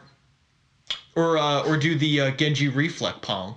Yeah. Have you seen that where you do the Symmetra shot and then you do the Genji Reflect? I want like... Oh, actual Pong just with Reinhardt shields? Yeah, I want like a big Pong ball sick. where you hit it with the hammer and then you have to move real quick with the and shield. You can use his charge and everything to put up a shield to block it. And it'll either bounce off the shield and then you hit it, or you just time it right with the hammer and it goes back. Well, what I was going to say is start the serve with a hit. Yeah. And then you could just shield to reflect, or you could hit it, but the timing you got to get so on point. But if you do hit it, it speeds up. Yeah. So you get it like way quicker, or you could like angle it then like perfectly. Yeah, I think that would be so much fun. Yeah, and that's such a derpy easy thing. I feel like they could get your ult and it fucking shoots the ball up, or not even up. It just shoots like if you hit it, it could break a shield. Yeah. So you'd have to hit it with your hammer, but it's gonna go even faster. Like that's off the cuff shit. Yeah. And like that's the thing. I think Overwatch has infinite potential, and I'm not saying that they're not doing this stuff. It's just slow right now. Right now, we're in too big of a lull period, and with a game that's so forced to keep coming out with new shit, and I'm not trying to be ungrateful because it is extremely demanding. Yeah. But it's just one of those things where like we did get the new character. I mean, give us a voice line. Yeah. That's it. Just we don't even need. I don't need a skin. Just give me a voice line or an emote or something. Well, that was the whole thing too, by the way, because everybody got fucked over because Valentine's Day they didn't add the voice ones that they did in the PTR. Yeah. And that's why everybody jokes about the whole Genji I need healing thing and the whole thing with Mercy, because like it's not in the game. Which, speaking of Genji, it's currently rumored that he's the next Heroes of the Storm character. That'd be awesome. Yeah. It's a great, complete great pick. Yeah. That totally makes sense. But yeah, I don't know. Yeah, but I mean, also going over, other kind of important game news that I think's actually like a super fucking big deal. Jack and Daxter. Yes. Oh my God, yes. PS motherfucking 4. Yo. Re-HDified. Yo. So we'll get it in 1080p. They're not redoing it like they are Crash, but... With Jack X Combat Racing. With the racing. Yo. I can't wait. But the only thing I am pissed though is they're not adding New Frontier. No. And that is part of the story. The other thing that I'm upset about is it's not on a disc. It is only digital? Yeah, it's just I didn't read that part. Yeah, from what they said, gonna buy it. Digital. Yeah, I am too. Still absolutely gonna buy it. I would rather have a disc with cover art with Steelbook. Yeah. Oh my God. Yeah. Stop. I'm sorry. Stop. Precursor Orb Collector's Edition. And it would be great if by some chance, it'll never happen, but it would be so cool if you pre-ordered the Crash Insanity thing, you could play as Jack through the games. Yeah. Or if you pre-ordered Jack, you could play as Crash in Combat Racing. Like, why can't we have that? Or get a Crash Bandicoot car, like they do with the Daxter mobile. Also, why can't they have Crash Team Racing? Also, yeah, really. It sounds like the dumbest question, but it's the first question I thought of. When they're bringing back Jack X Combat Racing, or can we get the Daxter mobile? Also, can we play online? Yes. That would be dope. They're definitely doing online. Because, okay, so hold on. I'm not going to lie to everybody. Hold on. I'm not going to lie to everybody here. I don't know that 100%. Yeah. Here's why I almost am guaranteed of why it's going to happen. When PS4? No, PS3. I'm sorry. When PS3 brought a couple PS2 classic games, one of the games was Ratchet Deadlocked. Yes. Ratchet Deadlocked, for anybody that does not know, that was the second game next to Halo 2 that I played online. Yep. On a fucking PS2, I played that online, which should fucking say a lot. That should speak a lot of volumes. I played Midnight Club 3 online. There you go. Saying. So I played that game online religiously. I mean, I play that more, I guarantee you I play that more than any other fucking human being on the goddamn planet. If you look back on the old school PS2 leaderboards, I'm third. Ratchet Rocks, which was my gamer tag on there for it, because that was back when you made gamer tags just for that game. Yeah. But that was my gamer tag on it, and I'm still ranked 3rd in there. Damn. For PS2, not the remake one. But they brought back online when they brought it back to PS3, and I was like, holy fuck! I can almost guarantee they're gonna bring it back. I would hope so. I'm gonna be a little girl. Because that was another one too. I played Jack X Combat Racing Online. That's actually like for a rando thing. I had a bunch of buddies that were in the States here for PA, and I moved to Florida. Yeah. And then that's how I was keeping in touch with them. On the mic, on a PS2, doing Jack X Combat Racing. Damn. Which is fucking hilarious. But yeah, and then later on we got 360s when that came out. And then online was like a joke after that. But yeah. But yeah, it's just, I'm so pumped. Because I played through all of them when they came out on PS3. But yeah, I love that they're adding combat racing. Like I said, I am still secretly pissed that they're not doing New Frontier, because for them pretty much... Can we just have Daxter? Yo, can we just, on the real, can we just have this game pick up enough buzz, which it obviously is without even question, but can we have it pick up enough buzz where they get another one? Yeah, that they pick up the franchise, and then even reboot it like Ratchet and Clank. Yo, that's what I'm saying, but I just want the prime time of our lives where we're getting Crash, Ratchet and Clank, and fucking Jack and Daxter's again. The fucking... And add Sly Cooper for shits and giggles, please? That's what I'm saying. Just get the fucking squad. Just get everybody back in. It's gonna be nuts. It's a good... That's what's, really funny, too, because, as harsh as I feel like we've been in the past couple, stuff with news, there is some really good, positive shit. Yeah. You know what I mean? And we have Crash coming out in 2 months. Let's just think about this for a second. Let's just roll this down, okay? So we got Crash. Yeah. They just rebooted Ratchet and Clank last year. Yes, they did. We got Jack and Daxter. With intent to do more. Yes. With movies and games. Yep. Sorry. We got Jack and Daxter. Mm-hmm. We've got Sly Cooper movie still on the horizon. Yes. Which means we are probably going to get a game. Mm-hmm. A game based off the movie like they're going to do with Ratchet. Yep. I feel like there's a staple now. We've got Sonic Forces, which is supposed to play like Generations, which is great. And Sonic Mania, which plays like Genesis. OG, yeah. We've got Mario Odyssey, which is the first game similar to 64 since Sunshine, which was like 2001. Yeah. So well, you had the Galaxies ones too. Yeah, but they weren't as similar. Yeah. They were good, but this is going to be good. I just need them to not do, if they are going to do it though, these type setups. I can't have the rip your hair out type challenges that Galaxies did. Yeah. Galaxy made me want to fucking pull my hair out on half of those fucking move the fucking remote to slide down. That. I pray to God they don't do those. Plus we got those.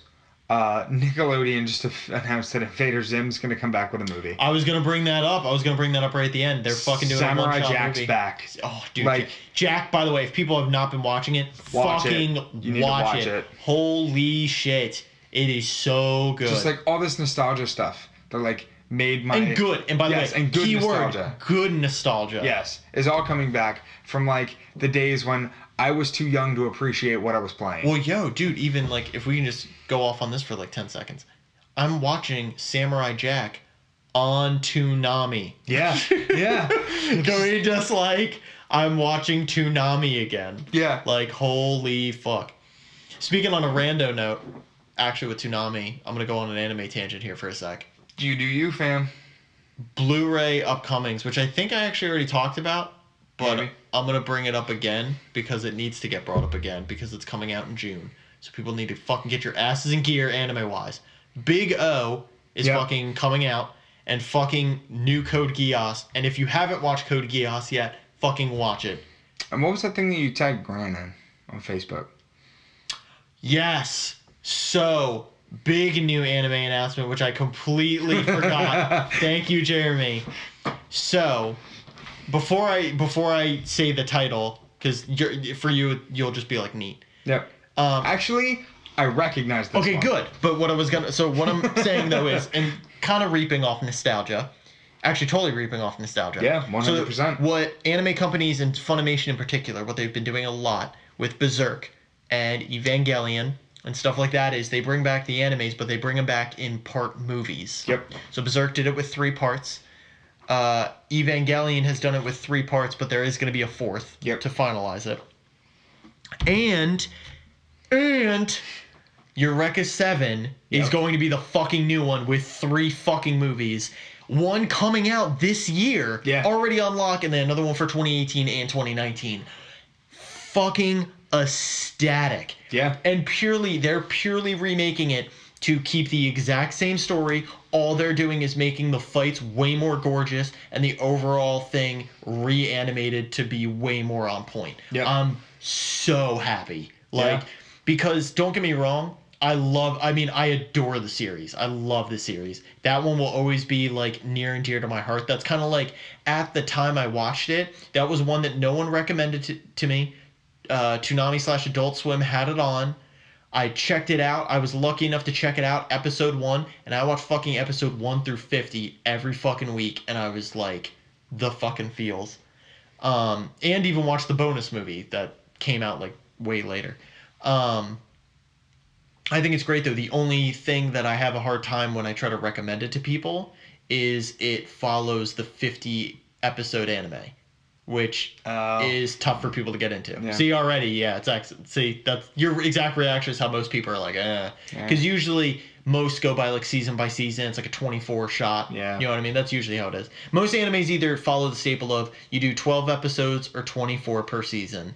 And then most bigger animes, for example, like Code Geass or Eureka 7, do 2 seasons of 24, usually with 2 OVAs to add up to 50. Yeah. So yeah, this one hits 50. Full Metal's the same way. Yeah. 24 and then 24.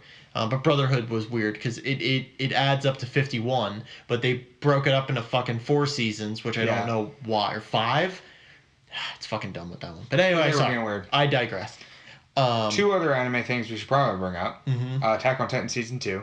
Yes. Totally a thing. Don't care. I was about to say, it sounds so shitty. I'm sorry, I don't care. Of course, I don't care though. For the people, I don't care either. And I'm really sorry for the people that might give me shit for it. Keep in mind, I read it, and I'm actually up to date currently reading it. So I'm fucking light years beyond what the fuck is currently happening. Yeah. Which is why I don't care. Right. And the show, it sounds really ignorant to say, but I'm serious, the show never gripped me. The manga gripped me, and I'm cool, and I've been sticking with it. The show has not gripped me yet. I want there's cool moments. Levi is fucking rad, and the shit he does and the way it's animated is so cool. They gave his backstory more. Season 2 is only going to go into him being promoted and all that stuff better. I'm all for it, but I'm not going to watch the whole show. I'm going to watch bits and pieces and go neat, because I already know everything. Yep. For people that haven't watched it and you're trying to get into it, cool. Good for you. The other one, which at least I'm going to bring up, I don't know if this is one you're bringing up, My Hero Academia 2. That's also just already... That's not what I was bringing up, Cool. but cool. But that one got announced. They're doing simulcast, which for people that don't know simulcast, it's getting dubbed and subbed all at the same time. And episode 1... That doesn't happen often, right? No, it does not. Okay. Funimation... To put in perspective, Funimation has only done that... First of all, Funimation's the only company that does that. Yes, yeah, I knew that. Which goes way more important. Funimation has only done it with 2 animes previous. Ever. Keep in mind, Funimation's been around for over 25 years. Yeah, damn. Holy fuck. So for them to pick this one really goes to show. And purely based off reading it, it fucking deserves it. They're going all That's what out. I heard. I heard it's really good. It's fucking rad. Anyway, sorry. Go. Other thing that we completely did never talk about. Ghost in the Shell. The movie. Yeah, came out last week. Yes, it did. Do you know its Rotten Tomatoes score? We'll find out. Yep, I'll find out. Yeah, because as we're talking about anime, I'm there's something big that happened. Oh yeah, Ghost. I didn't get a chance to check it out yet. I didn't either. I do plan on watching it. I was about to say I do plan on watching it too, but I did hear that the reviews were kind of mixed. 45%. Yeah, same. On Rotten Tomatoes. 53% on Metacritic, 6.9 out of 10 on IMDb. Yeah, I think that's a fair overall. I've heard very mixed. My whole thing is this, and I'm people might be surprised at me for this whole opinion on it. We need to stop live actioning animes. We need to stop because, and here's why I say this: we need to stop right now. The market isn't there. Nope. And the people don't care right now. Nope. And even the dedicated people know that the people who are doing these projects right now aren't as absorbed into the material. Now, I will say this, from even just looking at the trailers and from a friend of mine who has watched it, Ghost in the Shell, the movie, does portray the actual OG original movie very well. but some things are awkward. Like, her body is... I'm sorry, it just looks awkward. Yeah. And also her partner, the sergeant, with the eye implants... Yeah. Looks super weird. Yeah. They did not do that See, right. that's the problem. They didn't do it right. There's so many things... You can't do anime live action because there's too much in anime, and this is coming from somebody that doesn't even watch anime. Yeah. That's just... There's too much fiction. It's impossible. Yeah. It is just impossible. Here, though, let me throw you a better example of one that I feel like they did right, but the whole fucking show is going to be fucked up. And that is Death Note. I don't think they did it right. No, well, first... No, hold on. It's not even you think. They did it wrong. Yeah. They did it wrong so much. Because the first red flag, before they showed any images, they gave everybody a heads up. Hey, this is a reimagining, not a retelling. Yep. So it's different. Yep. And then in the... which I'm usually not the guy to throw the term whitewashing out often. Not that I don't think that that's happening, because that is absolutely happening in the film industry. Yes. I will not deny that by any standard. This is the blatantest whitewashing and laziest. Especially since they told an Asian actor that he couldn't play the part because they weren't looking for Asian actors. Yes. Like, the most blatant whitewashing, and they fucking turned Light Yagami into Light Turner. Yeah. And they flipped around all the casting. Let me just point out real quick that the lead for this is Nat Wolff. Yes. Do you know who he is? Yes. For everybody that doesn't. He's done a bunch of, like, teen almost-esque movies. But do you know where he's really from? No. He was from Nickelodeon's dumb show, like, 10 years ago, called the Naked Brothers Band. Oh, yeah, I do remember that. That is where this kid is from. That's, like, OG original, yes. They got this kid from there. Then he did a couple, like, stupid children's Lifetime movies. And... That wouldn't go that much, but yes, I do know. I don't like him as an actor. Well, no, I agree. I don't think he's done anything yet where I've been like, whoa. No, and this not that I care about this kid at all, and anything that he's done in the film industry, because everything he's done is mediocre at best. This is killing his career. It's gonna be done after this. It's gonna be very bad. This kid's never gonna get another job because he's not gonna be able to do something that everybody wants him to be able to do because they're changing the character to better suit him, which is gonna completely destroy everything. It's gonna backfire. This thing's gonna get a 1 star. Oh, I'm sorry, a thumbs down because Netflix is changing that. Yep, they did just change. They changed it this morning. Yeah. So fuck that. Mm-hmm. But yeah, it's just this poor kid. Which is so lazy. Yeah. But I understand why they went that way, because the problem was certain shows, just because God forbid you were having so many people just hit that rando. But here's the problem: they fucked it up now, because the original problem was like a show was impossible to hit 5-star when it deserved it, because you just had 55 dicks give it a 1. Yeah. Now it's even worse though, because now it's only good or bad. It's not in between anymore. Yep. So if you want to give it a 5, you're gonna say it's bad. If you want to give it a 6, you're probably still going to say it's bad. Yeah, exactly. So it's just weird. Yep. But what was I going to say? Oh, with Death Note, it's just fucking... It's weird. Ryuk, they got the perfect dude. Yeah. And that's it. Everybody else is a fucking no-name. I don't even understand... the casting? I have no fucking idea why they casted L for who the fuck they casted. Yeah. And why the fuck... So, okay. So for people who haven't watched it, and the whole big thing that... one of my personal favorite things about the show, I'm not going to say the reason why the show was good, but it was the fact that Light and L had first of all, their character types are extremely similar. Yeah. And the way they went and thought about stuff logically is what drove the entire fucking show. Right. There's no fucking way that they are going to have these two mentally be on the same page. Yeah, no, not at all. Based off the way this is already looking, there's no fucking way. Yep. Or, the only thing I could see them doing is doing a role reversal. Where they're going to make Light almost clearly more look like L. And they're going to have L be the more upstanding citizen, proper dude who's more, that way. Well, it is a retelling. But even if they do that, I already hate it. Yeah. Because yet again, you're just flipping the roles to flip the roles. And here's the thing. Death Note is a perfect story on paper. Yeah. There's nothing wrong with it. And it's a story that is super in-depth. It is a fucking mystery half the time. You have to have your brain on while you're watching and or reading it. You have to, or you're not absorbing it. And what pisses me off is, why are you reimagining? You have the perfect fucking story on paper. Just copy it. You have the option to copy it. Just copy it. You'll only make the fans happy. And here's the annoying thing. The only thing that the show couldn't have done was properly animate Ryuk. And it looks like they did. Yeah. Like, what the fuck? You did everything right up until this point. Just fucking copy the story. And they fucking didn't. Like, and that's the problem. That's why it's going to be bad. Yeah. Like I said before, I'm really hoping, like, you know, I hope it's something interesting, but I know it's going to be trash. I'm already calling this trash. I will give the first... literally just want to watch it for Ryuk because he looks so good. I will give the first episode a check out. Yeah. And if it's not going to hit the mark, which I know it's not, then I'm calling it trash and moving forward. We'll talk about it. Like, we'll bring it up and then talk about how it's reviews a thing. go. Yeah, exactly. And talk about how reviews go. Another rando note. I think I brought it up maybe like 4 podcasts ago at this point. But just... for me, even personally, I think Jeremy agrees too. We kind of go off in these anime tangents a little bit. Yeah. I'd really love to go further and more on almost a anime exclusive, whether it be just a podcast or even like a anime discussion excerpt.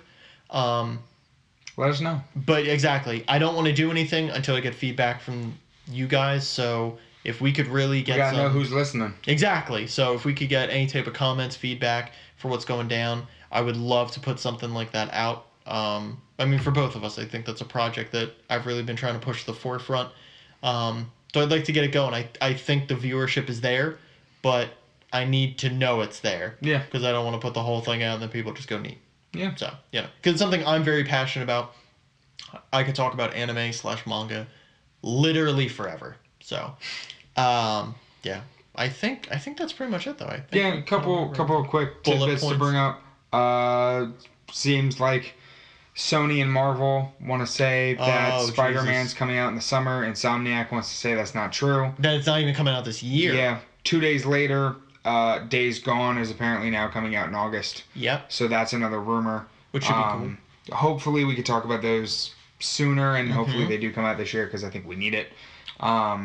We are less than a month away from the Guardians of the Galaxy Telltale series as well as the movie, so I'm super excited about that. I hope that goes more on comics, just mentally. Yeah, the art style is definitely more cinematic, which I'm good. Which is fun. Which I'm good, but I want more. I want more comic characters. Yes, and I like the idea that the first episode is called Tangled Up in Blue, so they're definitely following the 80s theme, which I am in love with. Good shit. Sega has a pop-up website for Bayonetta, which has a counter on it, which ends for April 10th.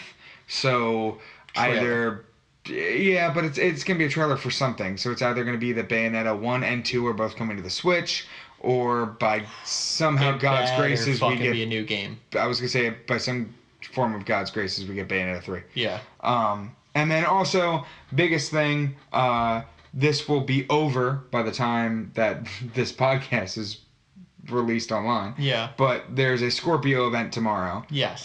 Which we will talk about in our next podcast, 100%. Yes, because they're going to talk about the system. Supposedly Crackdown is going to be talked about as well. Finally. So yeah, we'll finally get some more Crackdown 3 stuff. But Rockstar confirmed that Red Dead 2 will play in 4K on the Scorpio.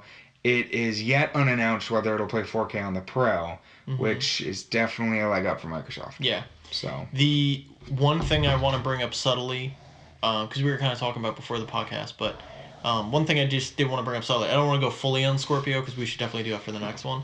I am already, though, pretty disappointed of the non-upgradable whole feature, which I personally thought... At the same time, though, when reading the statement in the article, it sounds like he doesn't want us to be able to upgrade RAM and graphics cards. It doesn't mean that we won't be able to upgrade anything else. True, but let's be honest, graphics cards would be a fucking plot. Like, graphics cards is what you could turn a console into a PC, literally. I mean, don't get me wrong, you do have 4K. I'm not trying to be ignorant. The other thing, too, though, is NVIDIA is working on a chip with Microsoft for the Scorpio. Yes, we still might that see stuff. Sounds like it might be almost like a software updatable graphics card.